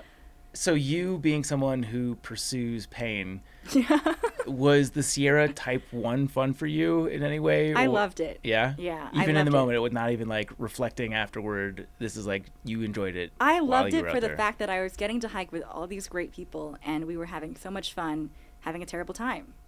Yeah. Yeah. And I remember hearing my friends laughing off in the distance and being like, these are my guys. Yeah. Yeah. Are you still tight with that I am. trail family? Yeah. Yeah, Mm-hmm. that's cool. Okay, I don't want to talk the whole thing about the PCT because we're not even to the main entree here yet. I've got a note that you've got a fun story from the Colorado Trail. Oh, yeah. Yeah, so my fun story from the Colorado Trail is, so when I did the Colorado Trail, I was recovering from post-trail depression from the PCT. I took leave, mental health leave, medical leave from work to go do this. My doctor is the one actually that told me I needed to go hike a trail. She was like, I want you to go back and remember who you are. It's a good doctor. That it's a really good doctor. Prescribes trails to you. Yeah. I think she really understood where I was coming from and what I was dealing with. I think what I was feeling was that, the person that I was on trail, that strong, empowered person that I was on trail, was just completely irrelevant to me now. Is where I was at that point. And I was doing a really poor job of sleeping and eating and moving my body and getting outside, all the things that you have to do to keep your brain well and body well. So she said, I want you to go back and hike another trail. I said, I'll just do the Colorado Trail. It's pretty close, and I like Colorado. So I started the Colorado Trail, and I sort of absentmindedly was like, let me just try to see also if I can hike as many of the 14ers that I can get on the Colorado Trail. Might as well. And I think that was really empowering for me because I was having a really hard time recognizing the things that I was accomplishing in my depression. So, this really feeling like I did that mountain and now it's gone and now I'm going to do another mountain, and that repeated insistence that, oh, actually, no, I know what I'm doing out here, and actually I am capable and strong, and that was really powerful. So towards the end of this Colorado Trail, I was hiking through the San Juans, and there's 3 that are close-ish to the Colorado Trail over there. You go from Cataract Lake and descend down to do Sunshine, Red Cloud, and Handy's Peaks. That's all in the same area. So I did Sunshine, Red Cloud, and Handy's Peaks on the same day. It was a very big day because it's quite a lot of back and forth and 3 14ers. And I was climbing back up on Cataract Pass Trail, or whatever I think it's called, back to the Colorado Trail. And I didn't make it all the way back to the Colorado Trail. It was getting too late. So I thought, I'll just sleep on this little pullout next to the trail. And I was sleeping there, or not sleeping there, I was typing my journal at around 9 p.m., and then a moose ran by me, suddenly. And I thought, what is a moose? Why is a moose scared of me? Clearly, what's going on? And then I heard a thud, and I looked back, and I turned on my headlamp, and I saw 2 sets of eyes glowing. I thought, ooh, this is not good. Maybe they're deer. They might be deer, So I look at them more closely, and I see pointy ears, and I'm like, okay, it's not deer. Dog-like creature. And I'm like, okay, well, how big are these dog-like creatures? Are they small coyotes, or are they wolves, you know. And I look at the shrubs that they're behind, which they're not very far from me. They're like maybe 12 feet away from me. And I look at the shrubs. I'm like, I think those shrubs are probably 3 feet. And I did actually measure it the next day compared to my trekking pole. It was about 3 feet. And these wolves' heads were above the shoulders. Their shoulders were at the shrubs. So I thought, okay, yeah, these are wolves. And I was going through my head like, is there anything that I know about how to deal with wolves? No, because you don't think you're going to run into wolves. You're told that wolves will avoid you at all costs. Especially wolves are a very new thing here in Colorado. Yeah, right. Yeah, I think they were introduced last year, so you got the first exposure. Yeah, exactly. Yeah. Yeah.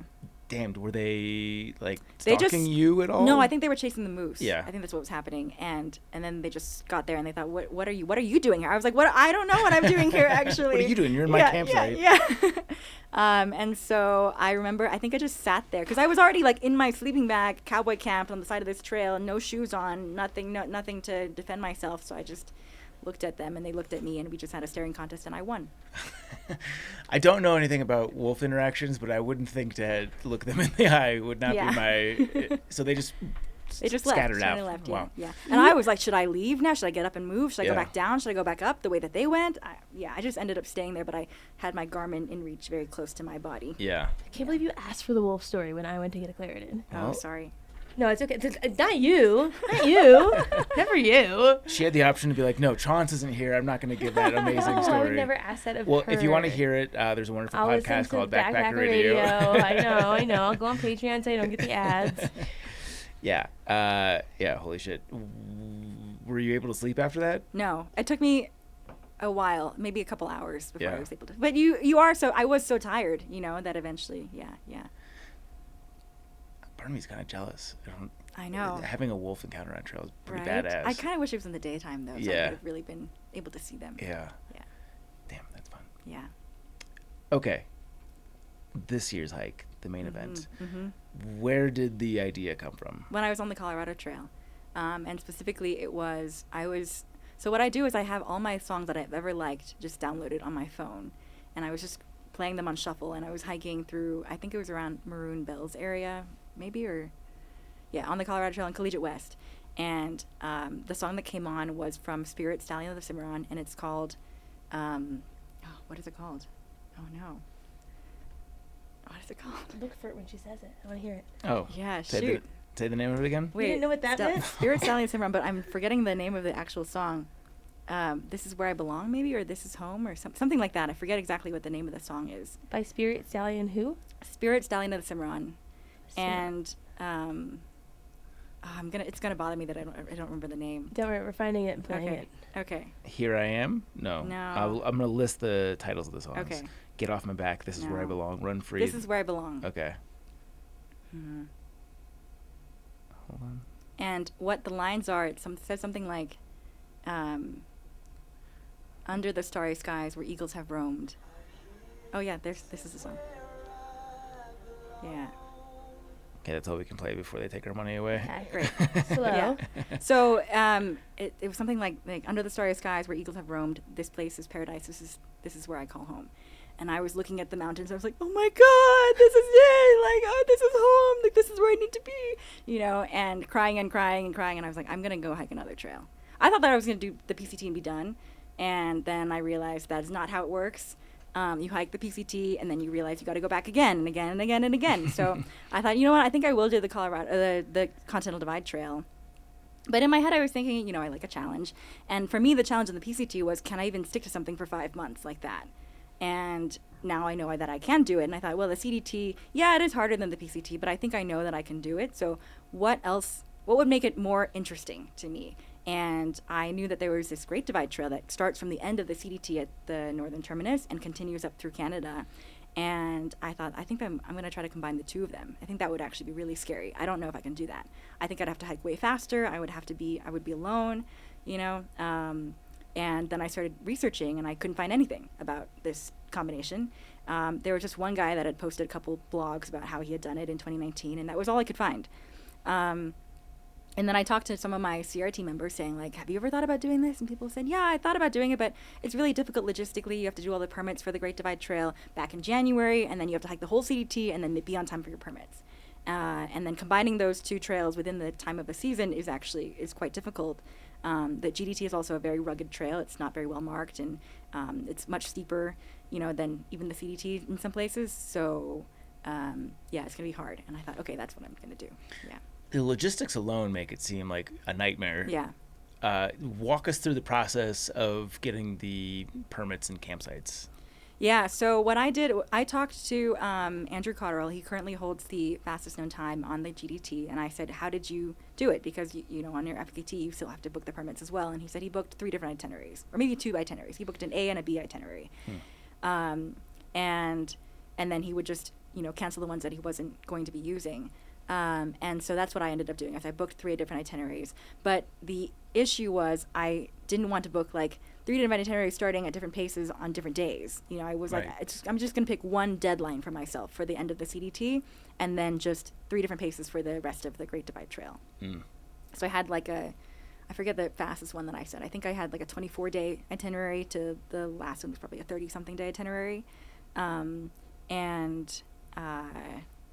then I mapped out on the CDT how much time I would need to do the CDT in order to make it there on time. And I was actually pretty much on time. I was 1 day late, and that was because of the glacier permits. I didn't do the glacier permits in advance, and the glacier permits I didn't realize, when you get there, you don't necessarily get a campsite that night. You have to stay another night and then go.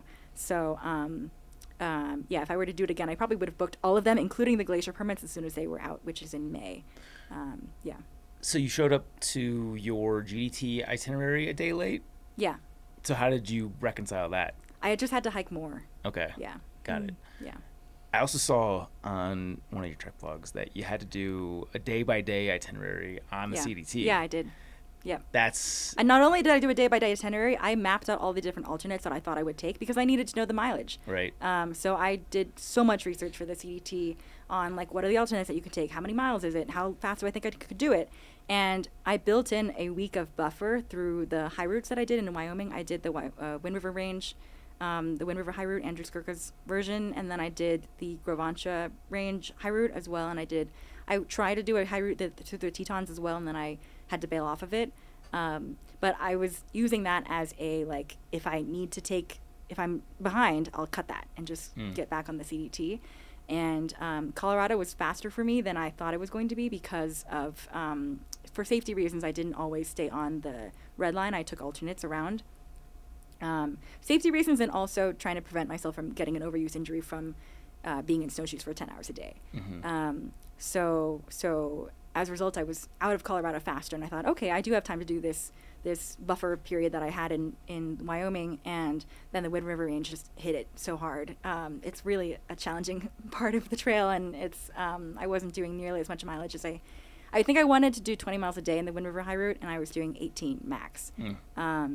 And so then I got behind, not fully behind, but I just ate into my buffer. I built a buffer for myself in New Mexico, increased it in Colorado, ate into it in Wyoming, and a little bit of Idaho because I had an allergic reaction that slowed me down for a while. And then I was also getting very tired by that point too. And then I had to pick it up in Idaho and Montana and do much bigger mileage in order to make it to Canada on time. Yeah. You hear a lot from people being like, on a trip this long, don't plan, don't overplan because things are going to change anyway. It's not going to stick to it. When I did the AT, I made a chart with 3 columns, and it was, if I'm hiking at a pace that I consider slow, here's when I would get to each of these places, here's when I'd finish. Same thing, medium, average speed, and then if I were to be hiking what I would consider fast. Yeah. And then what was nice about it was at any point I could look at the town I got to and what the date was compared to the slow, medium, fast column. And then adjust it. Not even adjust it, but see where those columns had the finish date. Okay, based on me being in this town and tracking with the slow column, at this rate I would finish this, So I found it very helpful, but even that wasn't too structured. But with even that not being too structured, I heard a lot of, well, don't overplan, there's no point in doing that, that's wasted work. I feel like you are an Excel person like me. I am an Excel person. I worked in deals. I am an Excel person. Yeah. I would love for you to play devil's advocate. It's not even playing devil's advocate, but play us, be us, and give the perspective of why it's so nice to have such an in-depth plan, even if it might change. Yeah, it's nice to have a plan because then you know how things are changing and how things are going to end up as a result of your changes and plans. I agree that I think it's valuable not to plan for you can't plan for a thru hike. And I was in a position where I had to in order to make it there on a very specific day. But you know, if I were to do it again, I would have loved to just kind of hike it free willy. But and there's a lot of freedom in that. But I think that I loved being able to have a spreadsheet that was flexible enough that if I changed something, it would flow through and say, okay, well now you're going to be here at this day, and I could sort of adjust and say, well, I do want to do, you know, this alternate or whatever, and see how it would impact my plan. Yeah, it's just knowledge, you know. I feel like with what you were doing, it would almost make it less stressful because you could see those phases of, actually, I can afford to take this alternate, and then you don't have to stress about, like, am I setting myself back? Yeah, right. Yeah. Mm-hmm. Right. Team lists. Yeah, I love lists. Would you do an itinerary if you didn't have to be at the terminus at a certain day? Like, would you do that going forward? Yeah, I don't know if I would do something nearly as detailed as what I was doing, because I was doing like mileage per day and average mileage per day, and how long would I be stopping in each town for, like 0.2 of a day, which is like how many hours. Yeah, I had that included in there. 0.2 of a day for town. Yeah, I think I only need like 4 or 5 hours for town. Yeah. That's just crazy to map it out that much. Yeah. Especially at 1 shower per week. That's all you need. Yeah. That's right. Yeah. Yeah. Okay. So just walk us through the process of booking the campsites for the GDT in general. It's hard. Yeah. Yeah. You have to go through the Canadian parks system, Parks Canada, and you need to book it in January. It opens at a certain time for different parks. You need to be looking at the campsites. Which park is it located in, and also which trailhead are you supposed to be accessing this campsite at? And there's no like easy way to map that out. You have to just go, at least what I did is I just literally looked at every single trailhead and which ones had the campsites that I wanted. So you have to go pick out your campsites, right? Mm-hmm. And you have to know which ones you actually need a campsite for. Maybe you don't need one. And do you want to book campsites that are paid, or do you want to book campsites that are sort of first come first serve and you just sort of show up? Or and then you book it, and when you book it, you have to pay the booking fee, the campsite fee, and also a parking fee, because they think that you're going to be out there with at the trailhead with a car, which you're not. And then you have to go book the next campsite, which then, if you're at a different trailhead, then you have to check out and then go back in and check out another trip, which is very difficult. And maybe they'll say, like, oh, you can't book this one because it's too far apart from your last campsite, which is also possible for them to do, because they're trying to block people from doing things that are too ambitious, right? And then also you have to figure out the order of the campsite that you're booking in, because if you just go down your order of like day by day, you need to book the popular campsites first, because they go out within minutes. Mm-hmm. So you have a lottery system similar to how you do a PCT permit lottery. You have a lottery system, you get your time slot that you get to go book campsites, and then you immediately go for the site that you want, the day that you want. And then you may not get that day because maybe the campsite's already booked for the day that you want. And are you going to just wait a day on trail and then just get to that campsite late or early, or how is that actually going to work? Because when you're on a trail, you can't just be like, well, I'll just show up the next day, you know? So then you have to be watching for when other campsites open up again, like somebody maybe gave up their campsite, and then you can book it. It's very stressful, I would say. Actually, one more thing. You can't even book overlapping itineraries because they don't let you book for the same person. So you have to change your name to book an overlapping itinerary. Yeah. So using like your middle name or something? Yeah, I use my middle name. I use my sister's name. Yeah. That's wild. They have to find a way to simplify that. Yeah.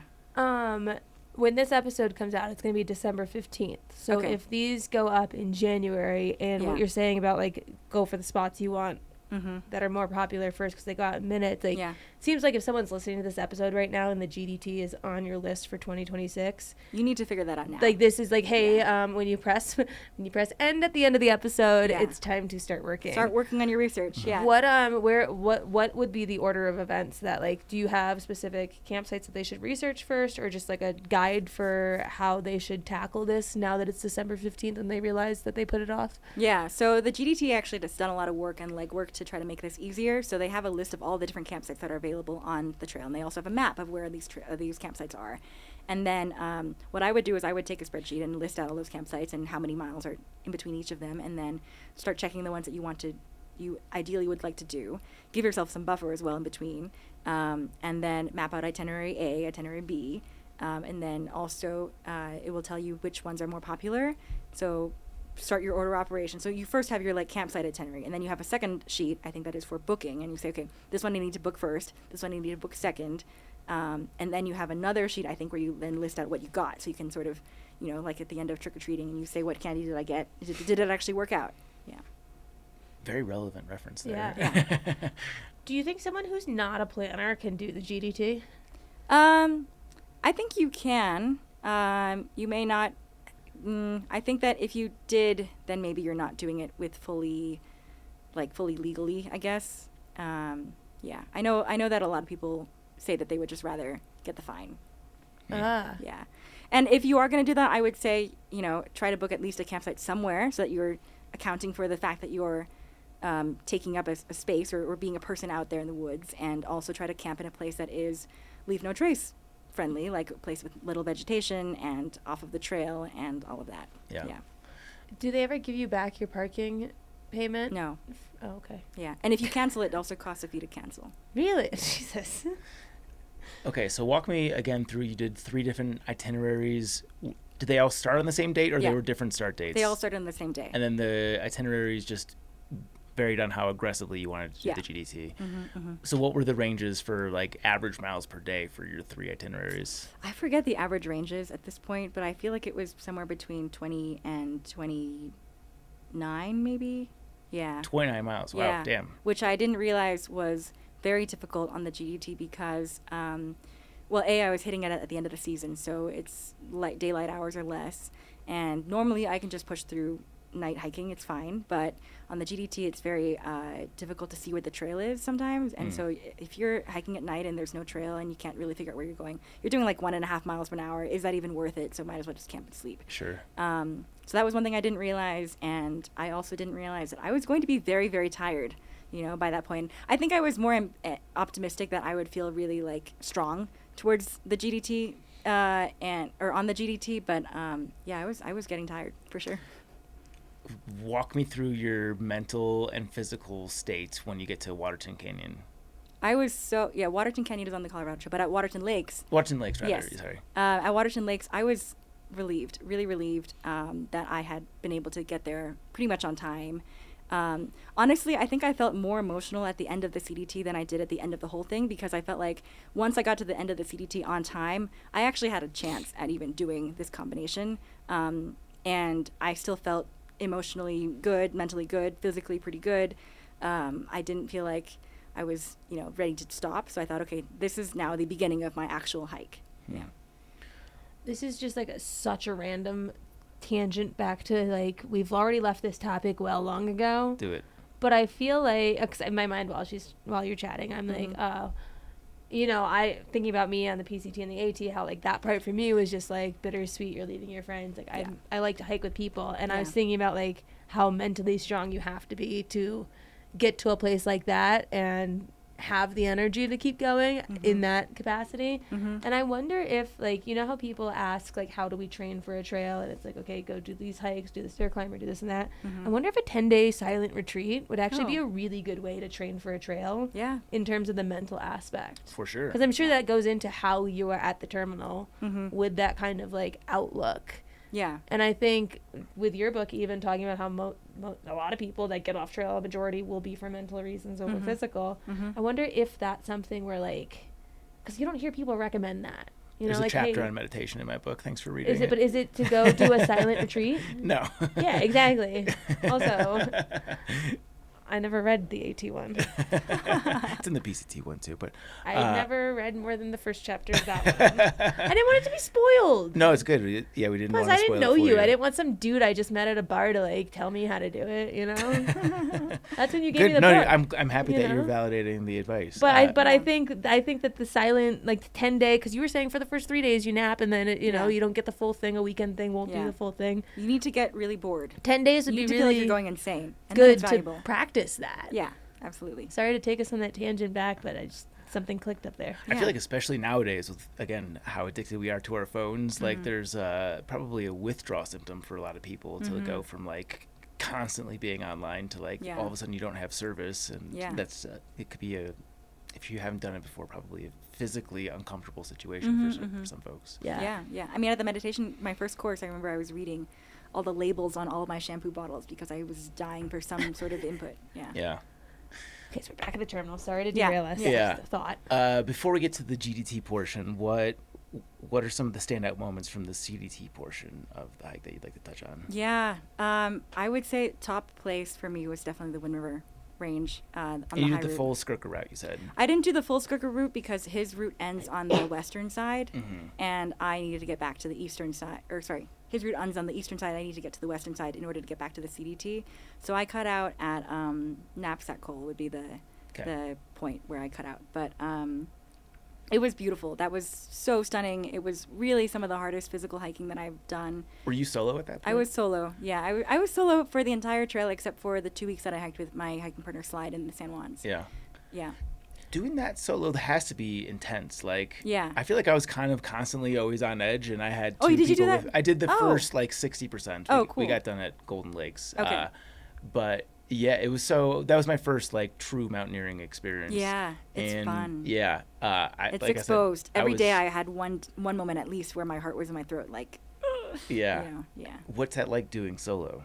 Exhilarating, empowering, very, very just like the highest highs. Yeah.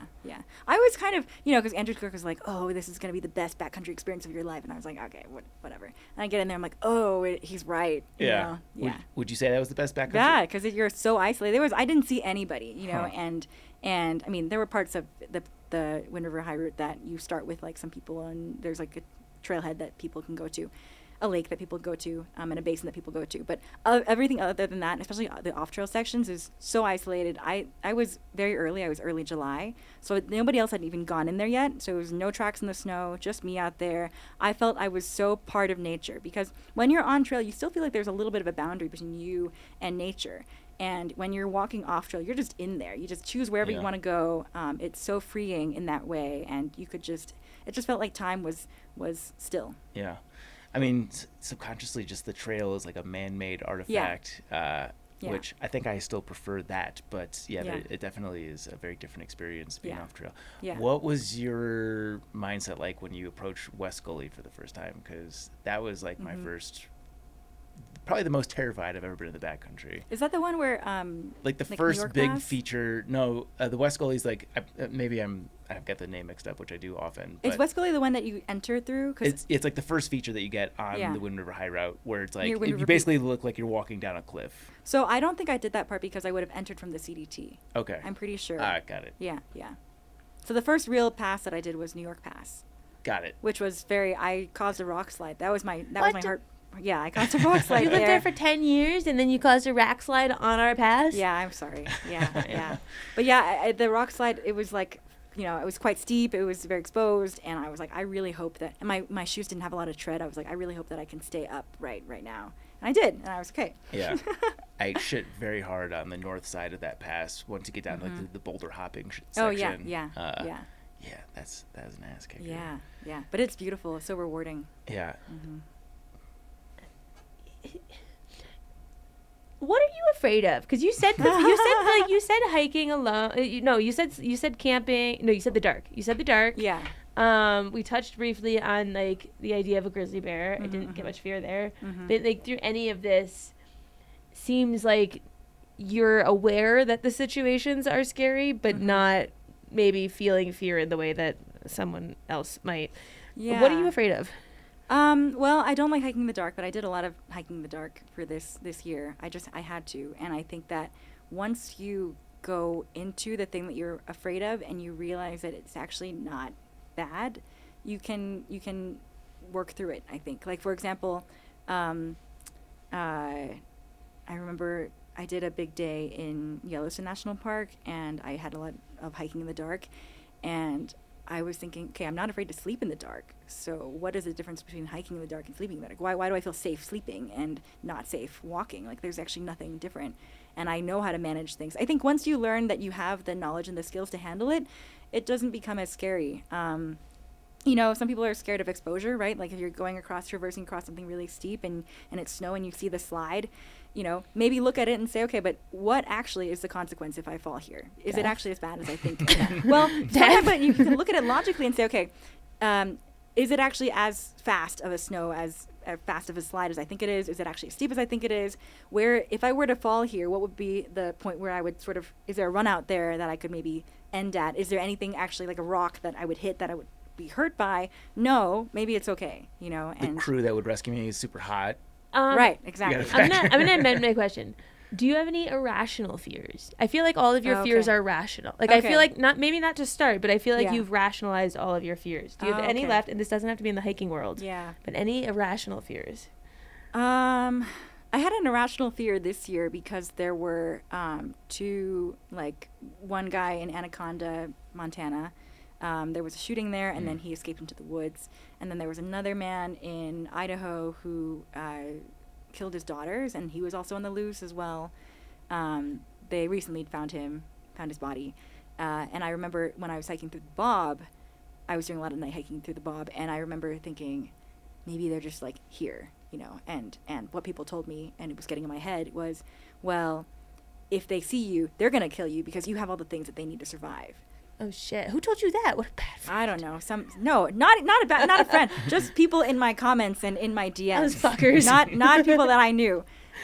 Just people concerned for my safety and wanting to make sure that I was adequately afraid. But I think that so I was talking to myself a lot, because it is kind of irrational. I was very far away actually from where any of these people were. It's very unlikely that if they were actually looking to try to hide, they would hide in one of the most popular wilderness areas in Montana. But even still, I had this like block for me mentally. Yeah. This is so funny in the man versus bear conversation that we recently resurrected, because isn't the Bob like the most densely grizzly beared True. No, I was scared of these two people that were Interesting. I wish I could go through life with that level of rationality. Speaking of unhinged comments, your social media got very popular. What are you at, like 50,000 followers on Instagram now? Maybe. Mm-hmm. Yeah. I'm trying not to track it too much. Yeah. I checked before we got here. It's 49 point okay, something. there you go. Yeah, you're at 50. How does your experience change when, you probably go from like friends and family and like other hikers that are following you to all of a sudden 50,000 people? I'm sure you get a lot of interesting comments. How does that change the dynamic? Yeah, definitely got a lot of interesting comments for sure. It was my personal Instagram that I did this on, and my personal Instagram was like 1,300 followers, just people that friends, and then maybe a couple other people. And I think it started to grow even before I got on trail, because I posted some introduction videos, like who is Stitches, what is this hike that I'm doing, which actually was a total accident, by the way. Like, me making videos was a complete accident, just because I had time-lapse footage of me packing my food, preparing for my hike, and I sent it to my Sierra team friends saying, like, oh, look, I'm doing my hike, preparing for my hike. And then I thought, I actually have enough footage, I think, to make a whole hike prep video. And then I thought, well, if I'm going to make a hike prep video, I need to also tell people what I'm actually hiking and who I am. Like, why am I even doing this? So then I made the Who Stitches video. And then I thought, people really love to see gear. And then that's how I ended up making videos. But so it was always for my friends and family. It was always just because I felt like, coming back from the PCT, it's really difficult to tell people what your experience on a trail was like, because it's so vast and so many things happened, and there's also so many specific memories that you have. You can't tell everybody everything about how it felt. And people also had so many questions about how things work on trail. So I said, okay, I'll just make these little daily videos. And I didn't realize the little daily videos would be actually quite difficult to make from trail, because I never made videos before. And then as it started getting more traction, I realized, wow, this is like a lot of people. And I felt very self-conscious, because I felt like I was putting my face on a screen in a stage in front of a big auditorium of like 400, 500 people. Mm-hmm. Then it was like 2,000, 3,000, 5,000, 10,000 people, 15,000 people. And I was like, I don't even know, where are these people coming from? I don't even know, why did they want to watch my hike? Because I was convinced, I'm not really somebody who likes to like follow a bunch of hiking vlogs. I get bored very easily. And I also don't like to watch vlogs of hikes that I haven't done, because I want to see it myself. Mm-hmm. So I was convinced that people would just get bored and eventually fall off after 20 days. And then when I was in the San Juans, it was snow and I was hiking and it was very slow and hard, and I wasn't able to do as much like editing while I was hiking or going to bed because I was so tired. I was hiking with Slide. Slide's a very fast hiker. I didn't want to be rude and just sit there at the break like, I got to end my video, you know? So I stopped editing for a while, and then people were concerned for me. They were like, hey, where are you okay? Like, we haven't seen you post in a while. And I thought, oh, wow, people are actually watching my hike. And that's when I started to take it more seriously, like, okay, I feel like I have a level of responsibility to all these people where I'm accountable. And that was interesting as well because, you know, I was sort of in this transition from being a personal account to being a more public account where I was responding to every single comment because I, you know, as on a personal account, I would. But then once it started to get to like 50 comments, I couldn't do that anymore because I have to spend a lot of time reading, and which I'm doing while I'm walking. And if I want to respond, then I'm, you know, all sorts of typos are coming out because I'm walking while I'm doing this. And you've already been impaled twice. And exactly. You're not looking around and experiencing it. Right. So, so yeah, I eventually, I think by the time I got to, it took me until Idaho where I was like, all right, I'm going to have to stop. My friend Lookout, actually, because he does a lot of vlogging, he was like, you need to turn your account from a personal account to creator account. Stop responding to all your DMs. Stop like letting people take your attention away from your hike. Like, you need to be here for your hike. And that was that was an important turnaround. But yeah, it definitely took some adjustment time. And then I think I sort of grew into the role that I had been sort of assigned, where I was like, okay, you know what? I actually have a platform where I can talk about the things that are important to me. I talked about Leave No Trace. I talked about climate change. I talked about being a woman on trail. I talked about ethnicity on trail. I talked about all of the things that I was experiencing, because if they want to watch my hike, they experience the thing that I'm experiencing, which is all the stuff that I'm thinking about. And also, I found it easier to edit my videos when I talked about things that were not necessarily related to the direct things that I was doing each day. Like, oh, I went and hiked here and I went and hiked there, or I saw whatever and whatever. If I'm just talking about what I think about, then the video doesn't have to necessarily line up with the commentary, and which takes some like finagling sometimes to get it to work out. So yeah, it was strategic. Yeah. You touched on a lot of points there very quickly, in passing. Not in a bad way, not in a critiquing way, but just in like a, you know, I want to share about this and I want to share about that and I want to share about that. Yeah. And I think a lot of those things that you just bulleted are worth like a couple minutes, I would say, you know, if it was something that you got to the point where you thought this is valuable enough to share with this audience, I think there could be considerable overlap here. So I would love to hear your take as someone who didn't follow your videos where I would have gotten every single one, but on those topics that you're talking about that were like big hard hitters for you. Well, I think the biggest thing for me was I didn't realize how much climate would be part of my hike. I didn't start out thinking like, oh yeah, this is going to be a big like climate change hike or whatever. But as I was hiking, I was doing the ridgeline, you know, and the ridgeline is the ridgeline of North America, where the water from the snow there melts and then flows into the oceans and feeds all of these people and animals and ecosystems across the U.S. and then into Canada as well. And so I felt connected to the whole of the U.S. on the CDT and on the GDT, or I guess, yeah, the whole of the U.S. and also Canada. And I was walking through, especially getting into Glacier and into the Great Divide Trail, where you're going through this very glaciated wilderness area, the Rockies. I was seeing on my map that the glacier should have been a certain size based on where they were doing land surveys in the 1960s. And then I would get to the glacier and see a tiny little iceberg, tiny little patch, you know, which was very sad because the glaciers are doing a lot of work for free for us. They're holding all that fresh water and then releasing it slowly so that there's not as much soil erosion, so that it's slowly, it's the same way as, you know, if you were to water your plants before going away for a trip, you don't water it, give it like a whole liter and then just go, you don't drown your plant and then leave. You give it a little bit of a drip, you know? And that's what the glacier is doing it for us for free. But by letting those glaciers melt, that water is just escaping to the ocean, and then we have to go and pay lots of money to desalinate it and bring it back so we can use it. So it made me really emotional to see those glaciers as melted as they were and as small as they were. And you know, when you're actually looking at you're looking at a number of like, oh, the glacier is now X percentage of whatever its original size was. That doesn't mean as much as when you're actually standing there at the terminal moraine, seeing this is where the glacier used to be and now it's back there. Yeah. So that was really important to me. And also, I did a lot. I mean, I hiked a lot of it solo, so I had plenty of time to listen to the birds and talk to the animals. And I felt very connected to all of these creatures that we were hurting and harming by allowing, our planet to warm at this degree. Yeah. I think that was something that I thought, like, I've been to Glacier National Park twice. Mm-hmm. And I feel like the name of the glacier was like Jackson Glacier or something like that. It's on Going to the Sun Road. It's one of the very like popular stops. Yeah. And you overlook and you see this glacier. And I remember the first time I saw it was in the early 2010s. Mm-hmm. And there was like the little thing by the side of the road that was like, if at the rate we're going by 2030, this thing's gonna be freaking gone. Mm-hmm. And I had gone back a few years later, Mm-hmm. just driving through with a different friend. We were just driving back to New York again. And I was like, oh, you gotta stop. We gotta go through this road, you know?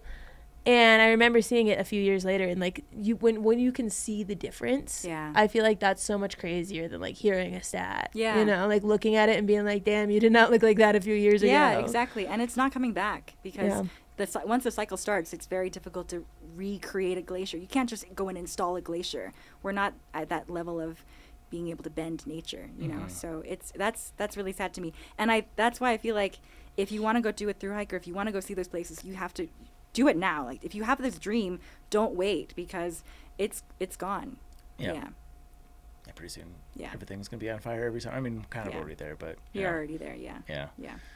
To Chaunce's point, you had some pretty heavy bullet points there. Talk about your how you interacted with your ethnicity on trail. Yeah. So there's not most people on trail are white. We all know that. There were actually so few Asian women on the PCT that a lot of women got asked every Asian woman that I met got asked if they were stitches because people had heard about my stitches story. So they were like, oh, are you the one with the stitches? And they were like, no, that's like a different Asian woman, you know? But I would love to get to a point where it's not so remarkable that I'm out there. I think that it's hard to imagine yourself doing something unless you see other people who are like you doing that thing. And I hope to be that person for somebody else. Have you gotten feedback from anyone that like has taken it positively and seen that you've been on trail and felt I have. Yeah, it's been really great actually. A lot of people in my comments have said like, oh, another hiker that looks like me and I want to go do this now. But then there's also people on the other side who are like, why are you even commenting on it? Like, why does the trail need to be so diverse? There's all kinds of people out there for sure. Okay, pose this question to you. Yeah. Why is it worth commenting on? I think, why is it Well, you said someone would say, why even comment on it? Oh. So to flip it back, like, why is it worth commenting on? Yeah, because I think that it's important to call out that, when there's less of a certain ethnic group, racial group on trail, then, because you tend to be friends with people that are similar to you, right? And some of that includes racial and ethnic lines. And if you don't have a friend that is out there doing hiking like that, you might not feel like I am able to go out and do that without having somebody sort of lead me on this trip, right? Like, I think that's also why a lot of times, for example, I ride bikes, and what I've seen, at least in cycling, is that men will have other friends that are men that ride bikes, and they'll be like, oh, come on a ride with me. Like, I'll help you learn how to clip in and do all of this stuff that you have to learn to be able to ride a bike. And a lot of women are like, well, my boyfriend taught me how, or I started riding because of my boyfriend, but I would love for more women to say, well, this other badass woman rides bikes and she's the one that got me into it. Yeah. That's a good point. Did you have an overall positive experience within the hiking community? Because I mean, like, I feel like it can be tough, like being different. Did you feel like there was any negative outcome because of that? I don't think that I felt it on trail as much. Like from other hikers. I don't think that was really an issue. I think I felt it more from people in town, or like day hikers who were confused. Like I had one guy this year who was a day hiker, and he was like, oh, wow, are you thru hiking? And I was like, yeah, I'm thru hiking. He's like, you're Asian. And I was like, I know. Jesus. I know. And I don't want to be remarkable. Was that from another Asian person? No, he was white. Jesus. Yeah. I included that in the video, and somebody else was like, oh, why are you being such a Karen, like about this? And I was like, well, it's something that happened to me, and it actually happens fairly frequently.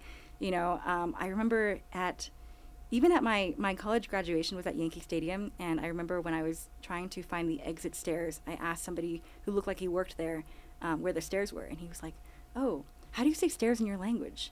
I was like, stairs. I say stairs. You know, and that kind of thing. It's constant all the time. Is people think that you don't belong here, and for somebody to comment like, oh, you're Asian. It is a statement of like, you don't belong here. Actually, why are you here? Yeah. Maybe this kind of dovetails into what we're talking about now, but like I asked the question previously about how things change as your social media follow, because you said you were at 1,300 before you started this trail. Yeah, that was. And now you're at 50,000. Yeah. Like that is bananas. Yeah. I know that experience can be both uplifting, just getting a lot of support, but you know, double-edged sword, right? Yeah, it is a double-edged sword. Are you getting a lot of like, you should be hiking with a gun? And yes, that exact comment actually. Yeah. So how do you go from like I'm gonna respond to every comment because these are my friends and family to like, you definitely need a gun on you, and like I'm sure a whole host of ignorant, not stupid, but ignorant comments. How do you interface with that? Yeah, it's hard because people love to prove that they know more than you, and people love to comment about how much they know and how much you're doing things wrong. And you know, everybody hikes in a different way. I have a different tolerance for whatever pain, discomfort, whatever, than somebody else might. And, you know, something that works for you may not work for me. But people had a lot of opinions about how I was hiking my hike, and a lot of opinions about what kind of shoes I should be wearing, because I was wearing trail runners. And people were like, you need to be wearing boots, and can't believe you're wearing shorts in the snow. And I'm like, well, I'm in the snow, and this snow, I don't think I need to wear long pants for. It's not going to scratch me up. It's not that cold either, and I don't like hiking in pants. Things like that, you know. That, and then there was also sometimes where I would admit that I had made a mistake, and then some people in the comments would be like, well, you shouldn't have done that, blah, blah, blah, whatever. Or being afraid for me in saying like, well, are you worried about this, or what about that? Or and I think that what was one negative side of that was I had all those voices in my head when I was hiking then. And I remember I had one shot that I took a video of my shoes, like as I was walking, and one of the shoelaces I realized later was untied. I thought, I can't use this because I'm going to put it up. Somebody's like, you are not responsible because you hike with your shoelaces untied. You know, just like things like that. Typical woman hiker hiking with untied shoes. People can't really expect a woman to know how to tie her shoes. Exactly. Yeah. You better ask a man to tie that for you. That's the problem. That's why women can't hike alone. Yeah. Because then they don't know how to put their shoes on in the morning. Oh, that's funny. Yeah. Oh, this upcoming girl stuff episode's going to be great. Yeah. The one thing I thought when you were saying that was like, I always want to bite back. That's where I have my hardest part is like, I need to go to this 10-day meditation to learn how to not get triggered. Yeah. Because like I'm hearing you say that, and like in my mind I want to just be like, wow, I can't believe you're watching a niche hiking video for this long and you haven't realized yet that people wear trail runners. Yeah, you know? Like, right. I want to be like, how did you get into this algorithm? And like, maybe you should start watching AT videos before you watch something like this so that you know coming into this that we can wear trail, you know? Yeah, right. Oh, it drives me nuts. Yeah, and people saying, I would never go into grizzly country without a rifle. And I'm like, oh yeah, sure. Walk through Yellowstone National Park with a rifle. See how that goes for you. Yeah. Walk into Canada with a rifle. See how that goes for you. Yeah. You know, but I think the other thing about having a lot of people, like a lot of eyes, is I felt like there was so much noise every time I came up for air in town that I would just log in and it would just be an overwhelming number of comments and likes and people in my DMs and whatever. And I can't, you know, even if it was good comments, it was still just a lot of people's voices at my head. And then also people started to question my motivation when I started getting a bigger following, saying like, were you trying to just hike this for clout? Like, were you just doing this to gain a following? You know, would you even be out here if you couldn't make videos? And that really got on my nerves. Like, there were some comments that I got that were just completely irrelevant to me. Like, one guy commented, she's just out on her little adventure and then she's going to go and marry for money. And that's like so not me that I was like, oh, this just doesn't even apply to me. Who is he talking about? Yeah. But then when they were talking about that, it felt way more personal to me. And I ended up making a video where I basically like wrote out this whole speech where I was like, no, like this is about integrity. Like I am hiking this trail for myself. I wasn't setting out to be the first woman or hiking it for clout or whatever. I just wanted to do this hike and I happened to be the first woman. So here we are. Yeah. Yeah. What's the craziest DM you've gotten? Yeah. Oh, men who want to hike with me.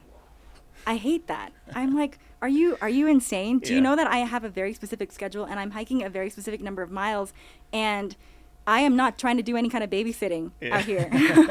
Have you ever been thru-hiked even? Yeah. And I think their motivations are different than... Yeah. I don't know if they care about how many miles they're making.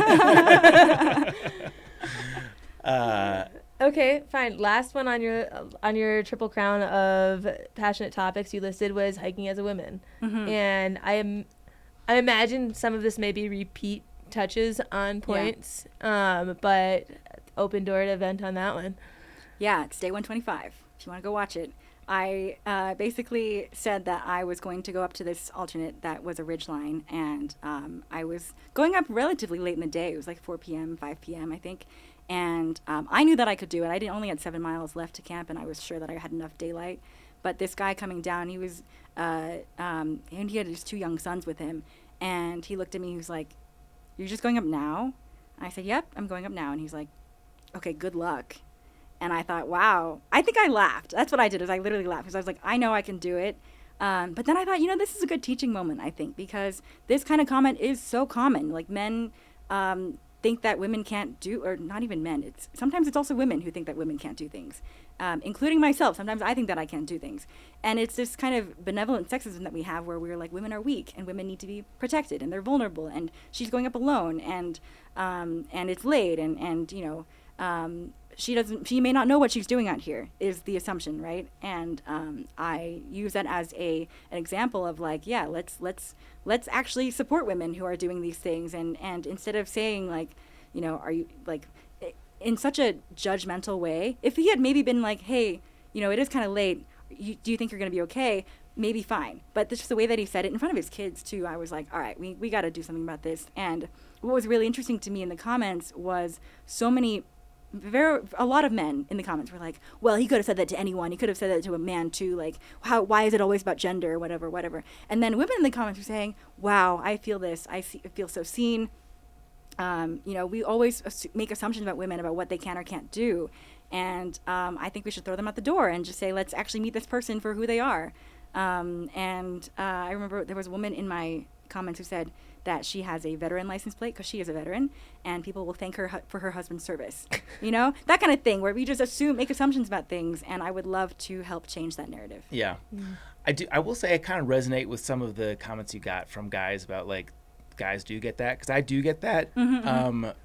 But I will say that commentary is always from guys. I've never gotten that from another woman. But I think it's just a scale too, right? Sure. Like when a woman is hiking alone, the scale of what she gets at that point. Yeah, is and much like, higher. yeah, no, I'm not trying to say that it's equal, but there's definitely a slice of it that like, especially when you're doing something in a through hiking context, seems so foreign to like what somebody does on a day hike. Yeah. Like going up a ridge at night is just, it seems dangerous and impractical to somebody that doesn't know any better. Yeah.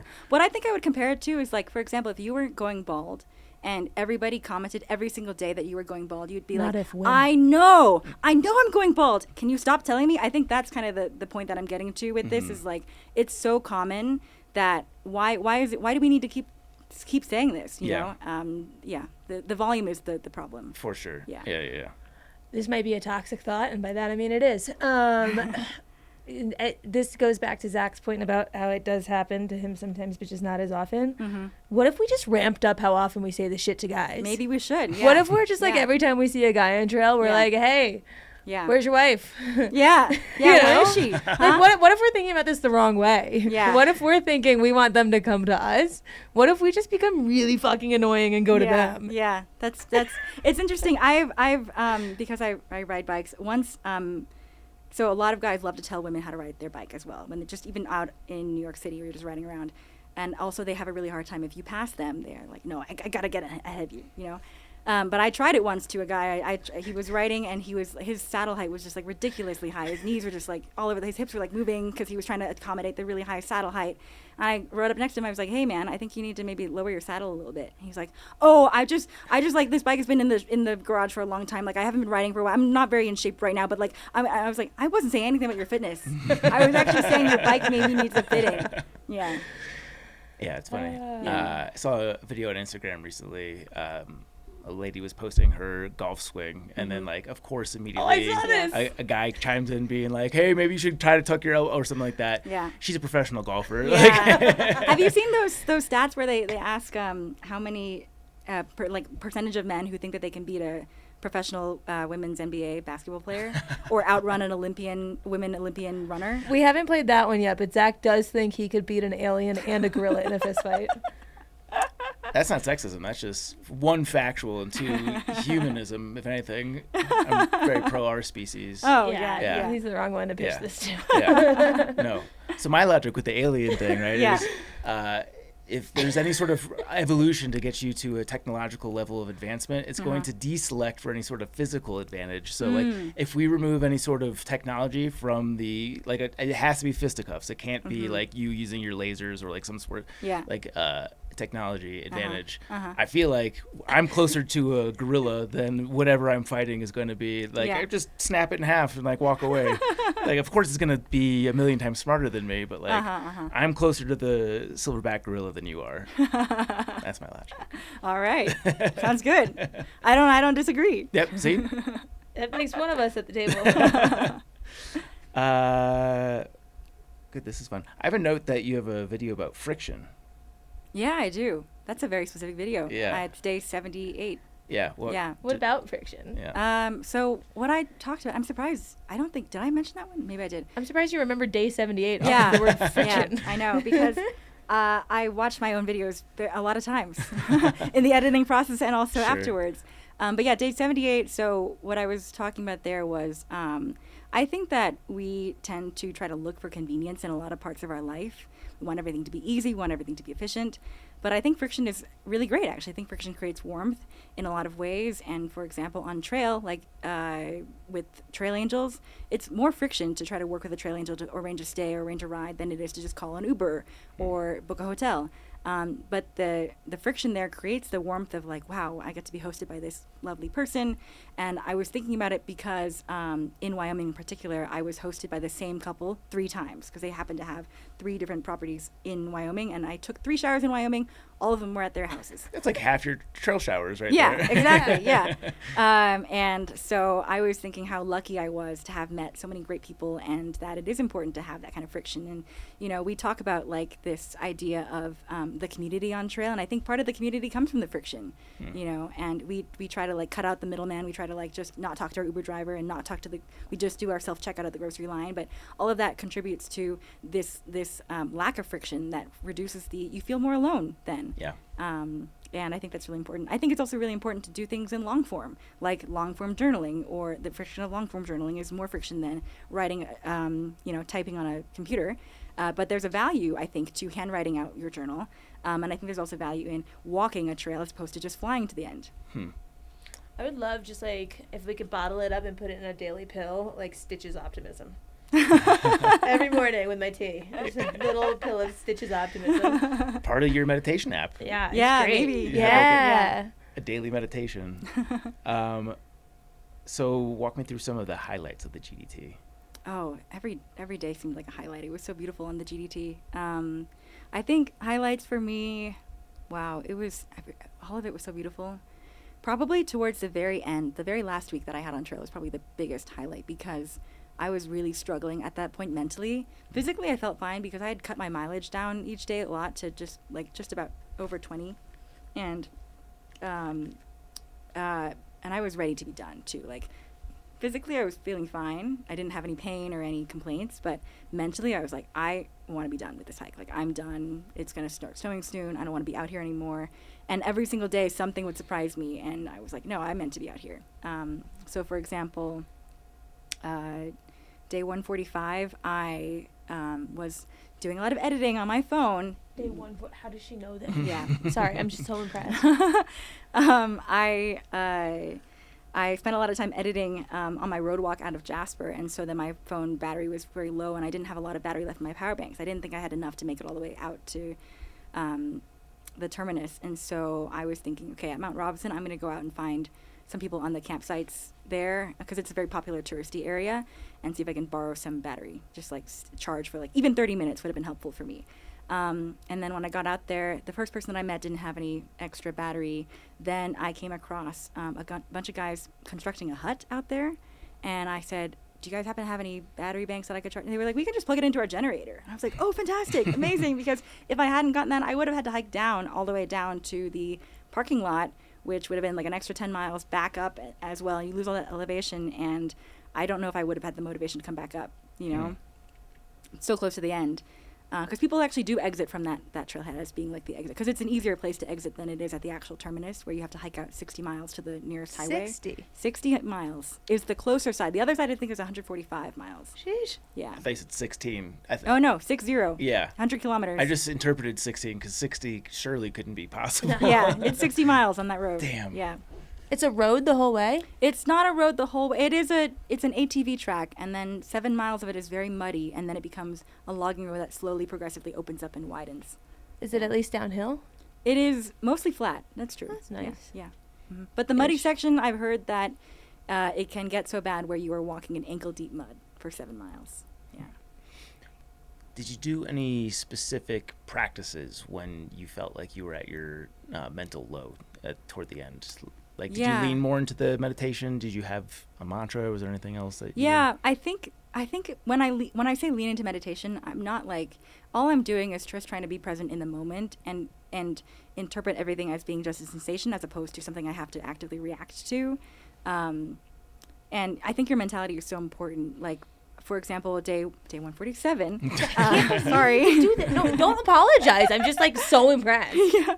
Day 147, I had to hike out down again to another trailhead where there was food stashed for me. And I remember complaining that whole way down, like, oh my God, I don't want to do this. It's super muddy. It's a terrible trail. It's it's like a 20% grade. I'm going to have to go back up. And I'm going to have to go back up in the dark because it's already 5 p.m.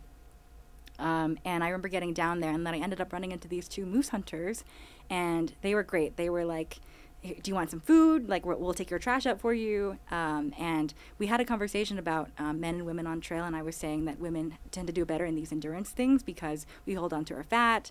You know, it's a survival thing. Women have to survive for the survival of the species, which they understood, of course, as being hunters.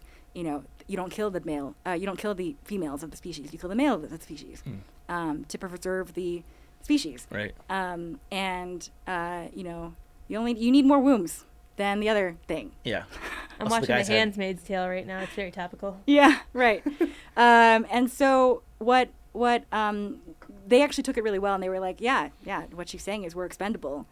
And also we're just here to take out the trash and open the pickle jar. And I was like, oh my God, they agree with me. Like, someone finally gets it. Yeah, I was like, thank you. And also, the guys have better racks in the animal world. True. That's true. That is another thing. Yeah. That was a YouTube moment, by the way. If you're listening to the audio, John's grabbed got offended. Clutched my pearls. But yeah, then on the whole way back, I was so happy. I was like, oh my God, they agree with me. Women are freaking amazing. Like, women on trail are amazing. Women are great in endurance sports. And my whole hike back up, I was so happy, and I didn't even notice the elevation gain and the fact that it was 20% grade for 4 miles. Yeah. Was it a comment on one of your last videos where someone was like speculating that women have a higher percentage chance of finishing a trail? Maybe like obviously there's fewer of them who start the trail, but in terms of drop-off rates, fewer women drop off. Mm-hmm. Did I get that from your comment? I don't know. If it did, it was there. Maybe I don't think I saw it. That is an interesting thing to study. Yeah. Couldn't you maybe pull that from your trek survey? No, because it's a very small percentage of people who answer it who didn't finish the trail. So we're getting the finisher answers. That makes sense. Yeah. There's got to be some way to get to the bottom of that. But that is an interesting data point. Mm-hmm. I could definitely see that being the case. Yeah. Once they learn how to tie their shoe, obviously. Yeah. Some hurdles that we got to get over first. So stop eating paste. Eating paste. Well, I listened to the Andrew Skirker episode. You guys did an Andrew Skirker interview recently, I think, right? And maybe it wasn't recently. I don't remember. The last one that he did. Yeah. Maybe was it that long ago? And he's talked about and he was talking about like the application process and how like more men tend to overestimate their ability and women tend to underestimate the ability. So that might be part of it too, where the women who go on trail already think like, I know I can do it, and maybe men who started are not necessarily able to do it. Yeah. Having outrageous hubris is definitely a male dominant trait for sure. You're big into birds. Yeah, that's new for me. How do you are you using an app to help identify the different bird species? Initially, yes, but then you start to I'm listening to them all the time, so I start to recognize them myself. But that started for me on the Colorado Trail. Okay. Because I was hiking alone on the Colorado Trail, and there were so many birds, and I wanted to be also on the Colorado Trail, my headphone jack stopped working, so I couldn't even listen to any music or anything. And then it stopped charging effectively. So I was just trying to preserve my battery. And so I was like, maybe I'll listen to birds instead. And then I discovered that the birds change as you continue going south, north, whatever direction. And I thought that was really fascinating. So I thought, I'd love to do a thru hike where I actually just see the birds, like track the birds that I see every day and see how they change. And then once you start doing that, you realize, you can actually tell the different types of landscapes that I'm walking through by the birds that I'm seeing. Because if you know that this bird is a riparian bird, they like being near the water, then I probably walked through some marshy areas here or whatever it was. Yeah. You don't use an app to track this. I did use an app initially. So I used Merlin, which you can just press a little record button and then it'll record the bird and then identify the birds for you. But then you can also go through Merlin and listen to the sounds that they have recorded for these birds and then start to recognize them yourself. And then you can be like, that's a black-capped chickadee, It would take me a very long time to be able to identify birds by sound Yeah. without a phone telling me There are exactly. some birds that are hard, I think, to identify. Like a warbling vireo, I had a really hard time for some reason with that bird. I never knew what that one was. And I would always start, like listen to it and be like, oh, no, it was a warbling vireo. I should have known that, Yeah. Yeah. The way you're describing that bird is how I would be with all Owl birds, birds, except for like an I was owl, like that maybe. too. Yeah, I didn't even recognize a robin at the beginning of my Colorado Trail hike. Here's where this confuses me a lot. Mm-hmm. You had 131 new birds on this trail, and you only hiked for 152 days, and 3 of them were zeros. Mm-hmm. That means that there were only 18 days where you didn't find a new bird. Well, it wasn't always. There were some places that I found more birds, right? Yeah. I'm not saying like you had one bird a day and then no more birds, Yeah, but to do a bird a day in theory with there's a lot minus of birds 18 out there. days without an app. Yeah, I think there's something like 1,500 bird species in the continental U.S. or something, and the people who go out and try to see as many birds as they can in the U.S. in one season, I think the record is like 700 birds. There's a lot of birds out there. Damn. Do you have a book? Yeah.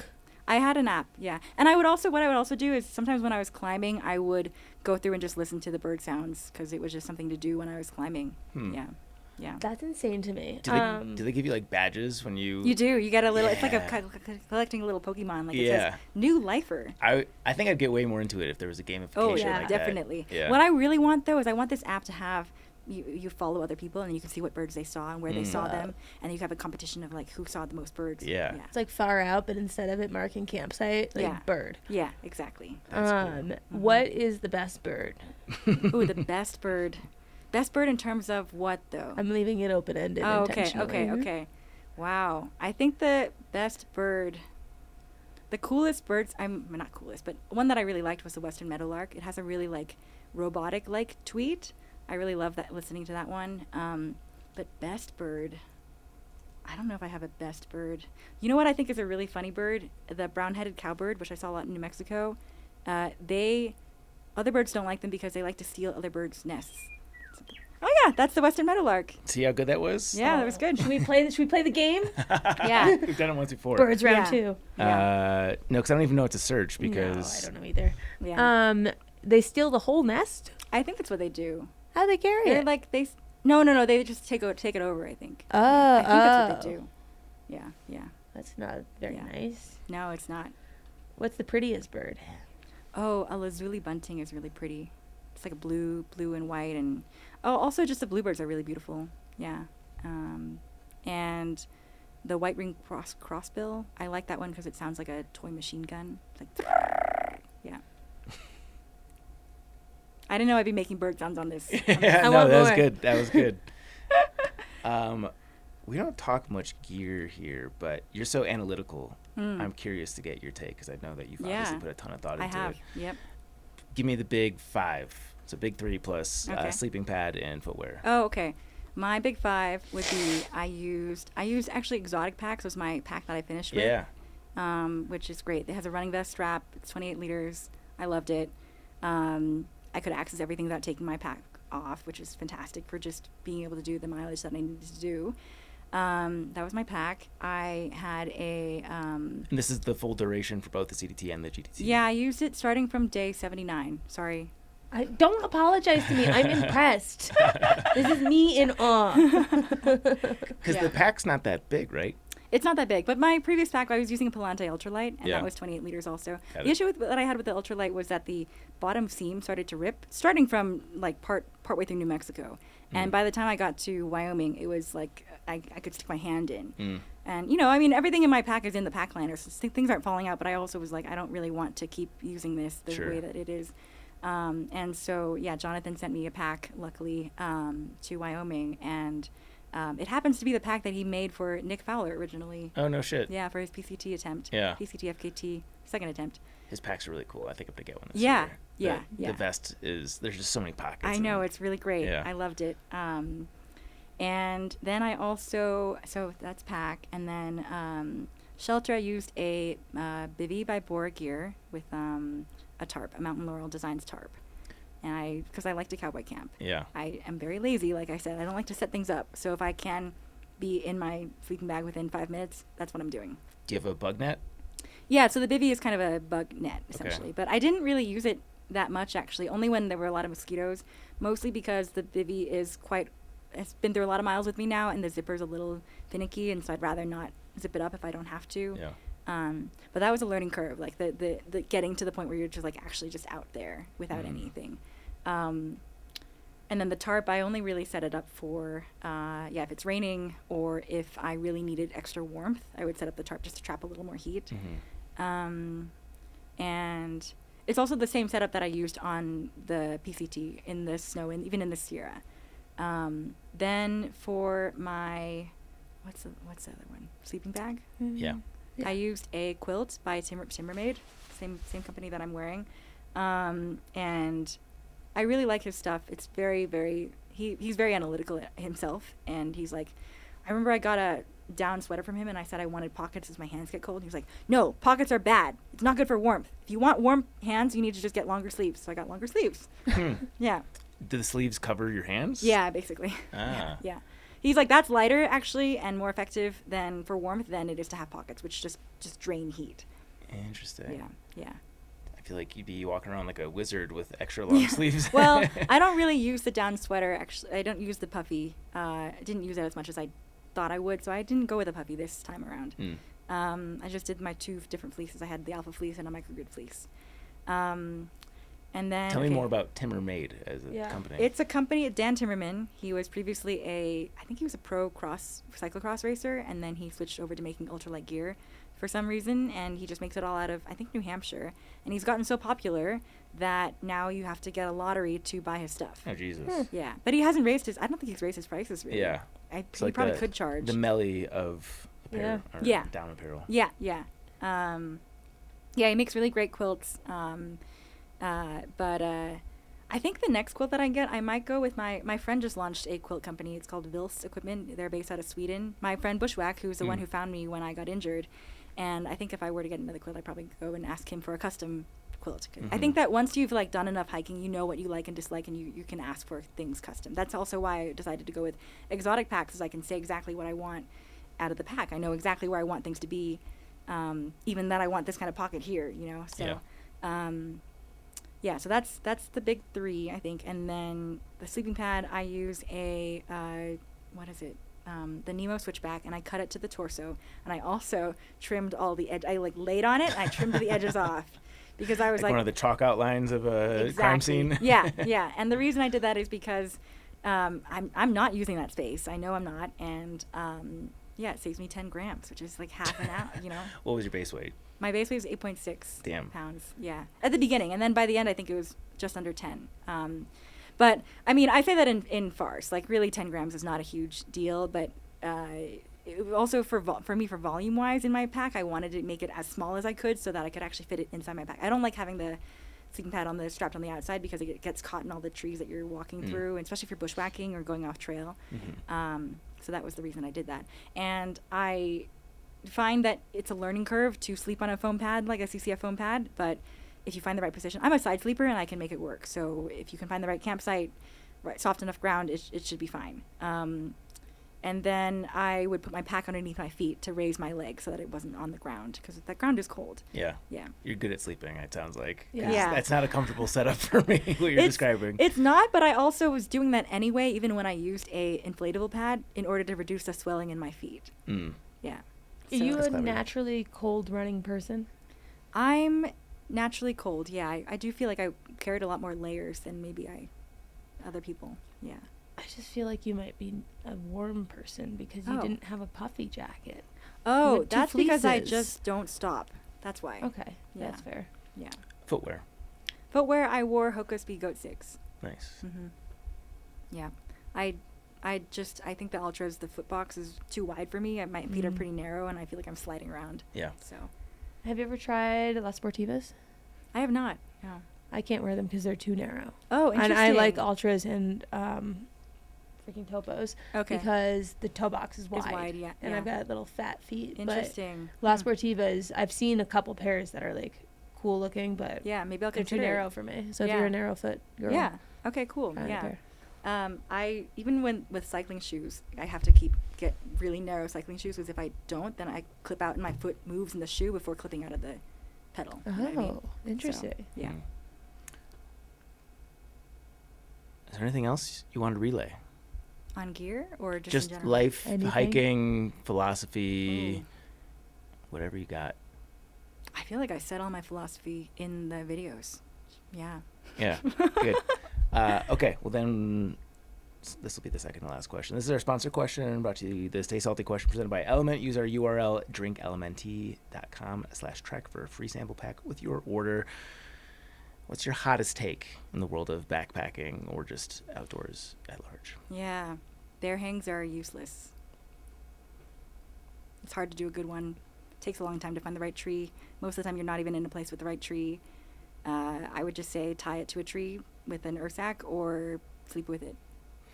Were you using an Ursack on CDT I did, GDT? yeah. Yeah, the whole way? From Lander, Wyoming. Okay. Yeah. I think I could have used it before for rodents as well, but Yeah. yeah. Sweet. What's next? I know I hate asking that question because you're fresh off the trail. Would you finish a month ago? Yeah, just over a month ago. Yeah. Yeah. You don't have to be processing that question, but I'm sure you have. I have. Yeah, I've definitely thought about what other trails I want to hike. I don't know that I have another like really long through hike in me, because I think it's a lot of time to be away from your friends and family. I find that to be the hardest part probably is coming back and realizing that you miss so much of other people's lives, and Yeah. now there's another baby that they have, or they've gotten married and you missed it or whatever. So I think that's hard, but I would love to do some more hiking in Europe. Like the Via Alpina seems really interesting to me. The Hexa Trek seems really interesting to me. That one's cool. Yeah. And what else seems interesting to me? I've also thought about continuing the divide, like all the way up into Alaska. That'd be cool. Oh yeah, you're the one that connected us with Lucy. Yeah, that's Yeah, right. That was a fun interview. So Yes. thank you for that. Yes, Yeah. yeah, she's great. Yeah. We met because we were concerned about the border still being open for crossing into Canada by foot, and so we talked about that, and then we became friends. And then I ended up running into her my first week in Canada. Yeah, she hikes a very different style in that she stays in town for a lot longer. So I was like, I'm never gonna catch you. You're in Montana. I'm in Colorado. There's no way. But then I did end up catching her, and that was great just to have like people to talk to on trail that sort of knew what was going on for you. What else? What was I saying though about this? Oh, other trails that I want to hike. I also thought about, because people always ask me if I'm going to hike the Appalachian Trail. Now that you've done 2, are you going to do the 3rd one? And I've always said that the Appalachian Trail didn't really interest me, because I think I really like the isolation. I also really love the views, and I know that the AT is like big on culture and the trail experience of like the social life, right? And that's the draw for people, and also the history. I think if I were to do the AT, it would be something more like I want to look at the history of each of the towns, similar to your, yeah. Call me. Yeah. I think that would be really interesting to me. Or if I were to connect, because the Appalachian Range goes across the Atlantic Ocean, right? Because it was all together at one point when we had the supercontinent of Pangaea, and so now parts of the Appalachian Range are in the Atlas Mountains in Morocco, and also the Highlands in Scotland. And I think it'd be cool to connect all of those, but I'm kind of vain. I love a good line, and it's not a good line when I look at it. I'm not sure if that would be interesting to me, but that might be interesting. That would be a multi-year project, I think. And next year, I'm going to be living out of Colorado in the summertime. Mm. I'll be serving at the meditation center south of Denver. And Where is it out here? it's in Elbert, Colorado, so it's about 45 minutes outside of the Colorado Springs. Okay. And I thought, if I'm going to be in Colorado, I'm going to be living at 7,000 feet. I might as well try to go for a Colorado Trail FKT. Ooh. I think that'd be kind of fun. And I just asked the AT there, the Appalachian Trail, the assistant teacher, if I could take 2 weeks off to go and do that. And she said, yeah. So we'll see. Yeah. Yeah. If you can do 3 0 days on the CDT plus GDT, hey, I'm in your corner. I think you can do it. Especially someone who loves suffering so much. Yeah. This feels right up your alley. You're gonna be in pain on day 2, and you're like, oh, it's okay. This is what I'm here This for. is fun. This is just Yeah. a having so feeling, much and if fun. I say it feels nice, This is fine. The fire all around you. Yeah, exactly. and then we don't say this in a mocking way. I say this in like an absolute envy way. I could train my brain how to do this. I don't know. Sometimes I wish I Wow. could just be comfortable being comfortable, really. So, yeah. Stitches, this has been a ton of fun. Thank you so much for doing this, and thanks for letting the trek be a part of that story and journey as Yeah. well. Like, Yeah. It was very cool to be able to keep up with your Oh, journey thank you via so the much. trek. Yeah, I'm really grateful to the Trek as a platform. I think it's a really awesome platform for so many hikers, and just a great place to host a blog about hiking. Yeah. Obviously very important. Where should people go to keep up with you? So I'm on Instagram at whereisjessica with a dot before the CA. I do not go by Jessie. I go by Jess. But I just chose that because I like that I can get a URL that is my full name, no .com. And then TikTok is the same username handle. And then I also have a Substack. That's where I do most of my writing. And that is just substack.com/@Jessica Gwo, my last name, Jessica Gwo. And then I'm going to try to do more long form videos on YouTube. People have been asking me for that kind of content, so I'd like to do that. And that is everywhere you can find me right now. Awesome. That'll all be in the show notes as well, so definitely go check it out. Stitches, thank you so much. Thank you. To the trek propaganda portion. Did you want to do the poop story real quickly before we... Okay, yeah. Yeah, go ahead.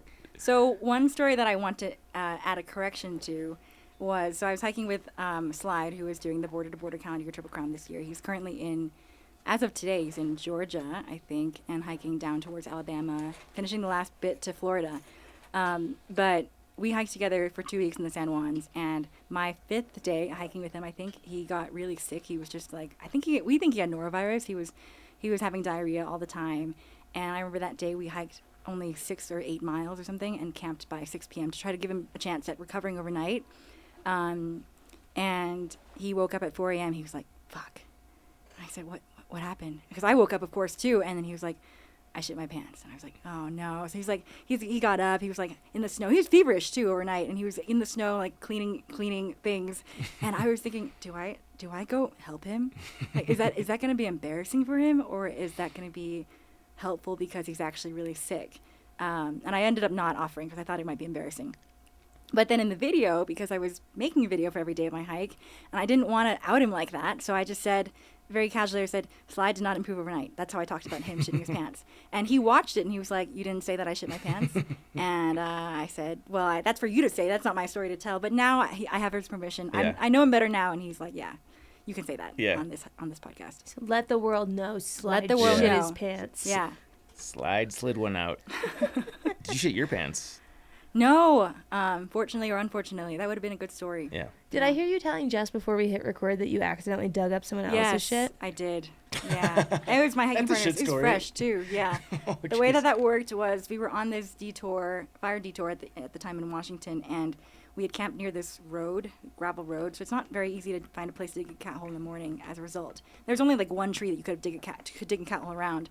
And Lotto said he wasn't feeling super well and he was going to hike out first and he would catch him later. And I said, okay, bye. And he left, and then I went and dug my cat hole, and I saw this perfect little pile of dirt, and I thought, oh, this is perfect. I'll dig my cat hole here, and then I'll use this dirt and just cover it up. And then I just uncovered it and realized, no, that's fresh right there. That is fresh, and it looks exactly like mine, so I know it's a hiker eating whatever the same things I'm eating are. And yeah, so I went back to the group. I was hiking with 2 other guys, and I said, did either of you guys dig a cat hole this morning? And they said no. So I said, okay, I know exactly whose cat hole I dug up then. And later I saw Lotto, and I was cracking up. I thought it was hilarious. Like, what are the odds that you could find that? Just, to your point about me not being grossed up by a lot of things, I was just like, all shit looks the same, so whatever. Whose shit it is I doesn't don't know matter. about Not that. true. Yeah. I can put them out back to back and be like, I don't even know that's from the same animal. And then later, Lotto dug another cat. He said he was going to go dig a cat hole, and I said, okay, see you. And then he's like, do you want to come and inspect it? So, yeah. Nice. Like that. Okay, the requisite shit question. Yes. Okay, now to the Trek propaganda. Let's do Katie Jackson, of course. How hard is the long trail, and is it worth it? The stats from my thru-hike reveal the answers. You go read it because Katie always does great work, but there's one part here that I thought was interesting. This is a quote. Over these 280.3 miles, I took 514,692 steps, equating to 1,931 steps per mile. On non-technical trails, I tend to average around 1,700 steps per mile. So she's measuring how many steps it is to get to a mile, which was an interesting way to break down how technical and slow the trail was. I've never seen anyone evaluate their steps per mile, and leave it to Katie Jackson to find that interesting angle. That is cool. Yeah. But she's got a lot of fun charts and graphs and everything in this one. So if you want to see just how painful the long trail is, check that out. This one is a not fun news story by editorial intern and former guest of the podcast, Anna McKinney Smith. Rescuers say a hiker died on Mount Whitney over the weekend. This will be a month and a half old by the time that you hear this. A hiker died on California's Mount Whitney over the weekend after slipping and falling from the trail, according to Inyo County Search and Rescue. The organization mobilized a rescue team within hours of receiving a report of a possible fatality on the mountain last Saturday, according to a Facebook post, blah, blah, blah. So you can get the full story on that one, but that's not fun. That's unfortunate. Yeah. All right, Chaunce. This is my question of the day. I saw this on the internet, as I do with most of my questions, and it's like when you tell someone that people don't have an internal monologue, and it's like, I can't fathom that. Right. There apparently is a viral video on TikTok of someone being shocked. This is what the post says. The poster says there's a viral video on TikTok of someone being shocked that other people cannot smell ants. And there's hundreds of comments agreeing with them that ants smell bad and that people can smell them feet away. That's the part of the question that threw me, is maybe I haven't been close enough to ants to feet away. Really inhale their aroma. So this person is now saying, y'all are out here able to smell ants? What? How? And then they also put edit. I Googled it, and it's a genetic quirk. What the fuck? So, also, random Rachel side note. This is in red. She always leaves her comments in red because the person that said what the fuck blurred out the U and the C. Random Rachel side note. People manually censoring out a swear word in a screenshot of someone else's post will never. Oh wait, hold on. I don't know if this is a read it out loud. Will never be fucking hilarious to me. Who are you helping and how much time did that take and what did that accomplish? Anyways, sorry. I thought she was adding to the question. That's No, great. it's a good point. That's even better. Yeah. I agree, Rachel. Yeah, Rachel's right. Okay, which leads me to my point. Can you smell ants? No, of course not. Can you smell No. ants? No. Okay. That is less exciting. I thought one of us might be able to of the three, but did you know that people could smell No, ants? did not. No. I'm looking it up right now. I was hoping 20%. 20. Oh, wow. I thought maybe it would be 1 or 2%. That's 1 in 5. We just need 2 more people Yeah. in this room, and one will be able to Yeah, smell or ants. Rachel. See if they can. One of them has to. Well, fuck. So if you are listening to this and you can How smell am I just ants, now learning about this? No, that's I'm what almost saying. on my 4th decade. You know what's so funny is I forgot about this, and then it popped in my head 2 days later, and me and Garrett were on the couch watching TV, and out of nowhere I turned to him and I was like, "Do you know that people can smell ants?" And he looked at me and he was like, "What the fuck is wrong with you?" I Marriage know has that- changed you. Well, ants do have pheromone, very strong pheromones, right? Which is how they actually tell where to go, right? They leave ant trails by smell. That's Yeah. true. Yeah. That's true. But I just didn't know that So- humans could also smell ant So pheromones. they're picking up the pheromones. Do you Yeah. think people are ever getting horned up by ants? Yeah, No, because that's there what was pheromones a- are, Yeah, right? right. Yeah. in on trails by Robert Moore. I think the book was by.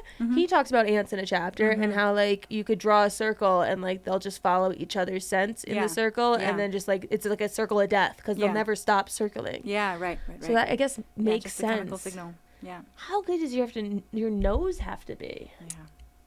Yeah. I don't know. I'm confused by this.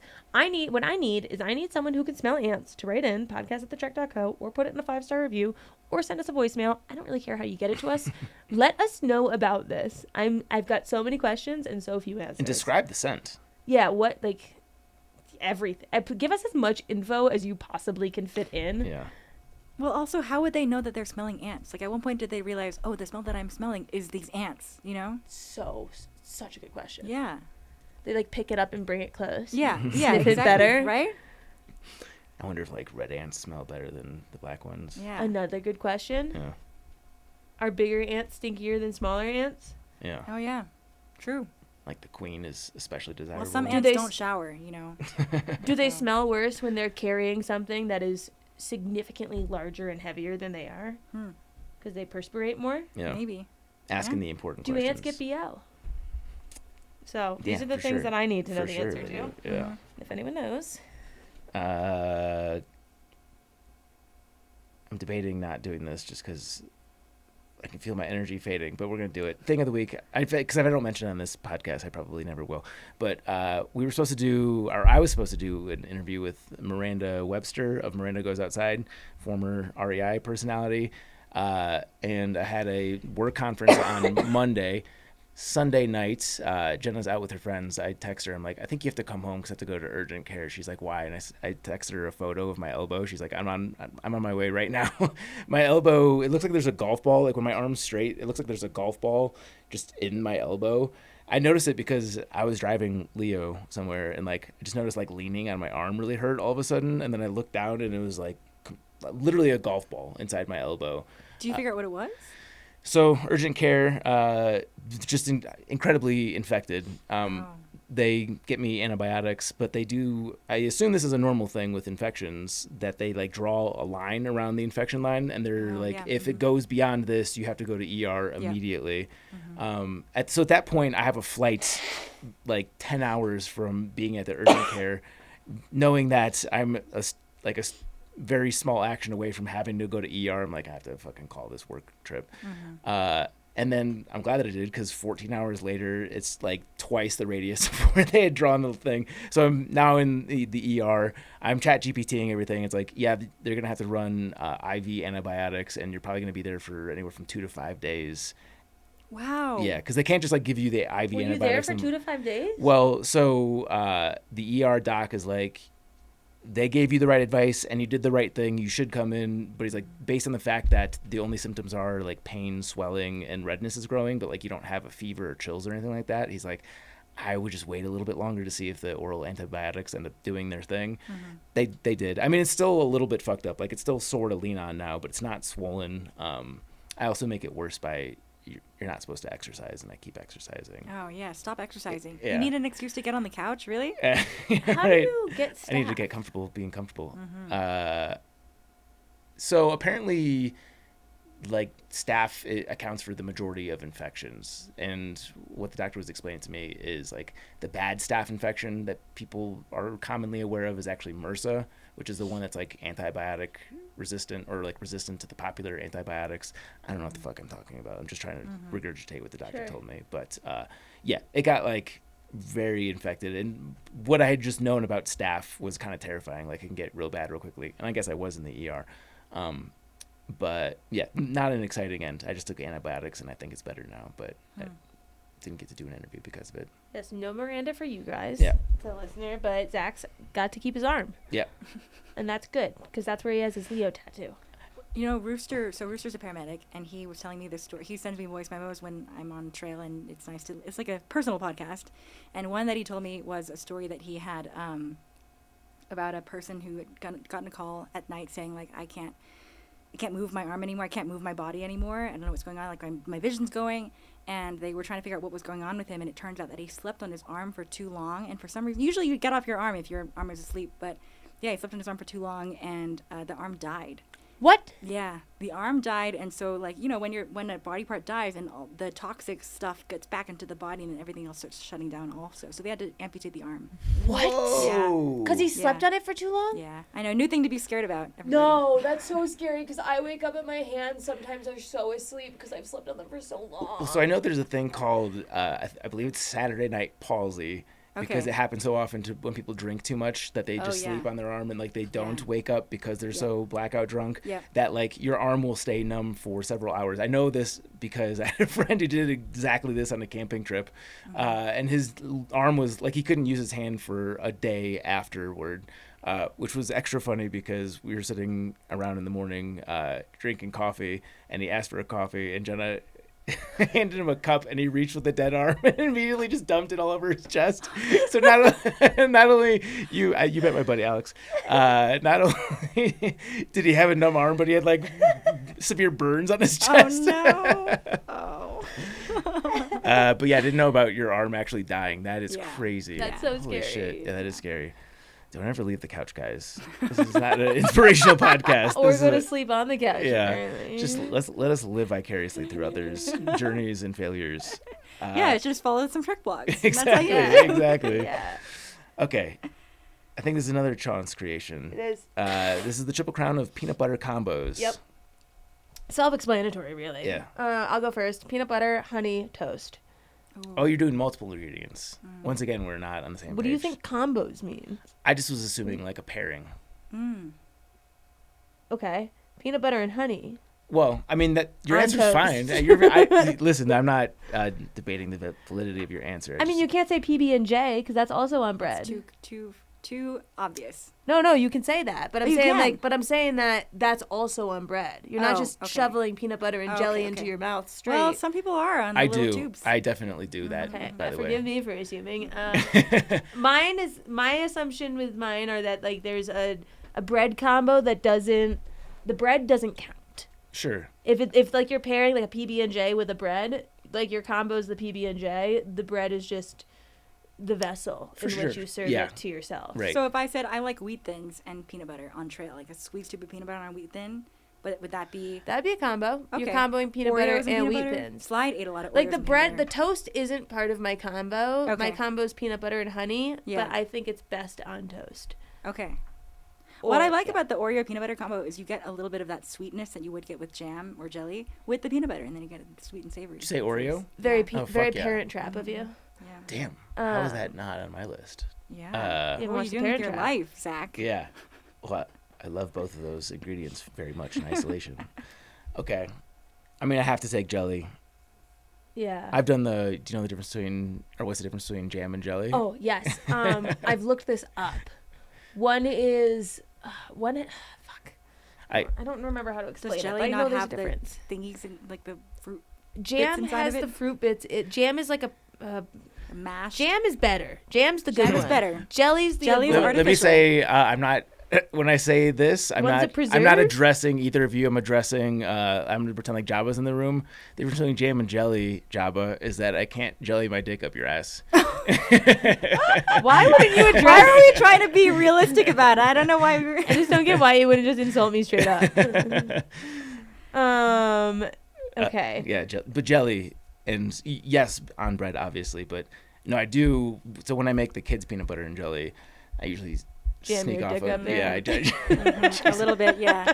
Yeah. No, I get a couple of spoonfuls of each. Yeah. Because the combination by itself doesn't That's a need great any combination. benefit. No. Yeah. Jelly is made from fruit juice, making it clear, firm, and translucent as a spread, while jam is made from crushed or chopped fruit, resulting in a thicker spread with pieces of fruit suspended throughout. I'm a jam person. I'm a jam person Yeah. too. Mm-hmm. That's my Jelly's jam. boring. Sorry.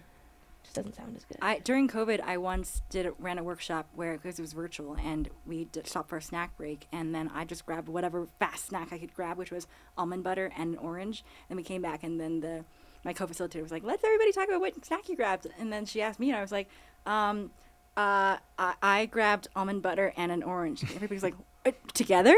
Why? I was like, it's just what I grabbed. I don't know. They were close to each Yeah. other. It is kind of like a nut butter and a jelly. Maybe, Yeah. yeah. Yeah. Could be.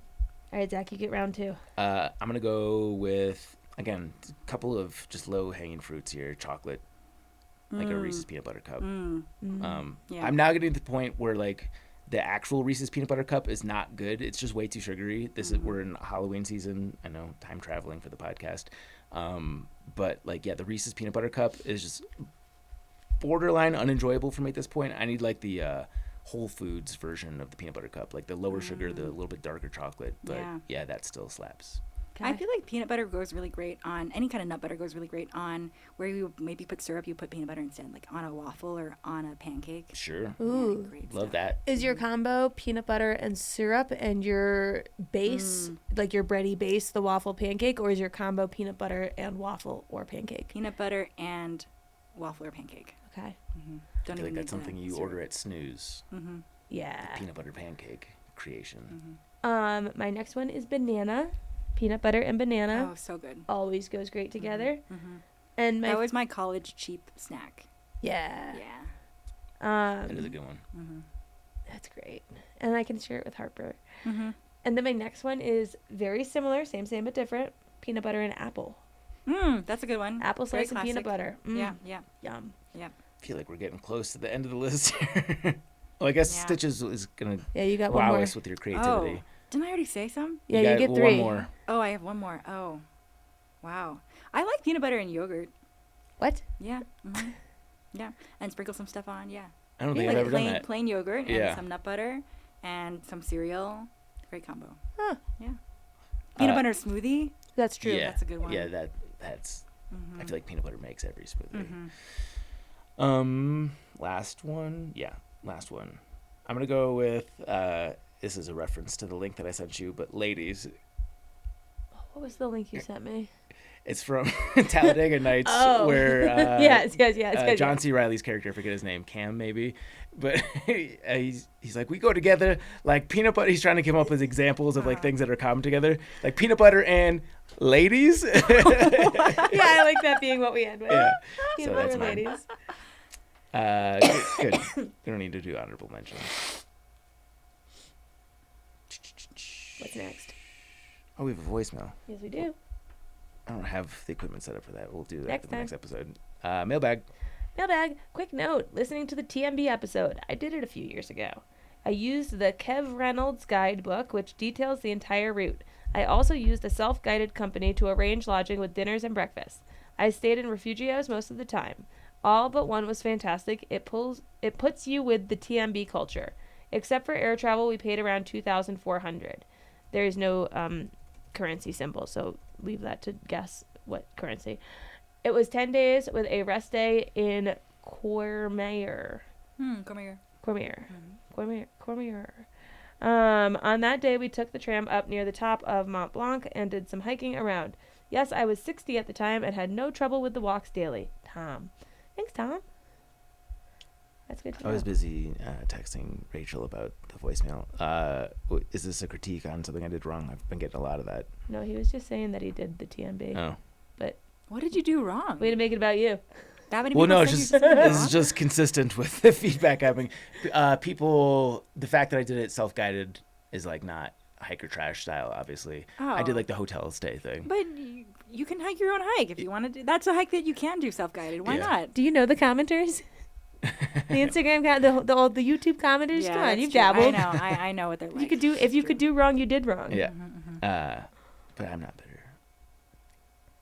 But you know what we do have? A 5-star review. Yeah, no, we're back, baby. We're back. We're This back. one's from Grumpy Fish. Best hiking podcast, period. ... I don't know if that's cut off or if there's more to it. Backpacker Radio is the best hiking podcast, period. I look forward to every new episode, and I am disappointed one is over because I have to wait another week to get my fix. The guests and interviews scratch the itch between hikes. The show keeps me motivated to get back on trail and gives me ideas and tips in the meantime. Thanks for the weekly reminder of why a hike /backpack, and keep up the great work. Grumpy Fish, thank you for bringing us back to the 5-star Yeah. review land. That is so nice. Yeah, that is very nice. And if you guys want to hear your 5-star review right on this podcast, head on over to Apple Podcasts and leave us any number of stars. Just not 1, 2, 3, or 4, and we will read what is on the teleprompter. Yeah, We only have one rule. don't be mean to Our guests. guests. You can be mean to us. Yeah. We'll read mean things about each other all day. Yeah, Just don't be mean to our guests. Yeah. And other than that, we'll read what's on the teleprompter. that's right. And send us a screenshot of your review podcast at thetrek.co, and we'll mail you a sticker. Mm-hmm. If they're leaving a 5-star review, though, how would they say anything mean about the guest? You know? Because they know we won't read it if it's 1 to 4. Oh. So they'll put the 5 stars to get it on our radar, and they'll say, like... Gaming the system. Well, no, it's not always intentionally in that way, but sometimes it's like, hey, great, hated this guest. That doesn't happen. I'm just making up an example. Okay. You know, where it's something like that, where it's like, oh, we don't want to read you talking shit about a guest. It's just like where we kind of draw our personal line. It's a good boundary. Yeah. I need some more in my comments. Mm-hmm. Yeah, I'm sure. Once you get to 50K, I feel like it's a whole new, you've unlocked a new boss of like just crazy commentary. Super big. Thank you. Nope. Sponsor mention. Shout out to LMNT. Yes. They have a new sparkling water in the they do. 12-ounce cans with a little bit less formula, so it's less salty. This is more for the average day person that's not going out and sweating their ass off. Frankly, it's probably closer to the formula that I drink. I usually put one packet in like anywhere from 1 liter to 40 ounces or so, which is good to get me through the day, ensure that I'm hydrated. Go out. Ooh, I got a tip on some new flavors they're going to be releasing. I can't say what they are in this podcast. You can say off air. I can. Tell me off and air. I will. My story about the new seltzers that they put out is, and this is a current mystery unsolved. I put one in the fridge so that today for this I could bring it and we could do like an on-air taste test and it would be cold. And it's not in the fridge. No one will fess up, but someone drank it. Oh, damn. Someone drank the whole thing, and there's no evidence. And I'm not saying it was Garrett, because we did do a spooky dinner, and there were 14 people in attendance. But I'm saying someone drank it. Yeah. And I don't mind. I've got plenty to go around and to share, but we don't get to taste test it today, and someone less liked it because there's nothing left. Yeah. Wow. This is a classic whodunit situation. Yeah. But like you're Professor more than welcome Plum to. in the observatory. I with the recently tried the candlestick. LMNT cocoa flavor. Do you guys know that one? Yeah. Yeah. Cocoa salt. Yeah. It tastes like a hot chocolate. Yeah. Yeah. I really like it. Yeah. I didn't think I would. They suggest putting it like in your coffee if you're like a morning coffee drinker on trail or Yeah. like a hot chocolate drinker. Yeah. Apparently their little phrase with them was served best warm or served best that's hot. right. That's yeah. right. Doesn't work for me, but yes. Yeah. A cold soaker. Yeah. So use our URL, drinklmnt.com/trek for a free sample pack with your order. Super big thank you to our Chuck Norris Award winners on Patreon. That is Alex and Misty with Navigators Crafting, Alex Kindle, Andrew Austin McDaniel, Bill Jensen, Brad and Blair from 13 Adventures, Brian Alsop, Fables. Carl Hood, Christopher Marshburn, Clint Sittler, Coach for Marion Outdoors, Eric Casper, Step on the ghost. Eric Hoffman, Ethan Harwell, Dunn, Jillian Daniels, Greg Knight, Greg Martin. Are we back to the right amount of Gregs? No. Griffin Hay, would you bring me a beer? Haley Buckingham, Palace. Jason Kaiser, Kristen Barely know Bell. her. Shit, these new ones are throwing me off. Matt from Gilbert, Arizona, Patrick C. in Seattle, Randy Sutherland, Rebecca Brave, Hart, Rural Juror, Sawyer Product Spam, the St. Louis Shaman, Timothy Hahn, Solo. and Tracy Triggers. Thank you to our guy Paulie at Old Man Murph's Coffee Roasters. Go to ommcr.com. Get yourself some delicious beans. You can follow us on social at Backpacker Radio on Instagram and TikTok, at Backpacker Pod on X, Facebook.com/Backpacker Radio. You can follow Stitches. At Where is Jessica with a dot before the CA. Yep. You can follow Chaunce. Juliana_Chauncey or Juliana Chauncey, depending on your platform. No book. Oh, yeah, and I've got a book, Hiking from Home, a Long Distance Hiking Guide for Family and Friends. And because it's December 15th, are we going to be in our Christmas bundle, or do we still say Amazon? Apparently, the bundle never went away. Jess The might- bundle never went away. You can get my book and Zach's book bundled together in a sweet little holiday package on thetrek.co. Yeah, Jess featured it in the newsletter, and I'm like, I'm like, are there items? Like, does it say sold out? She's like, no.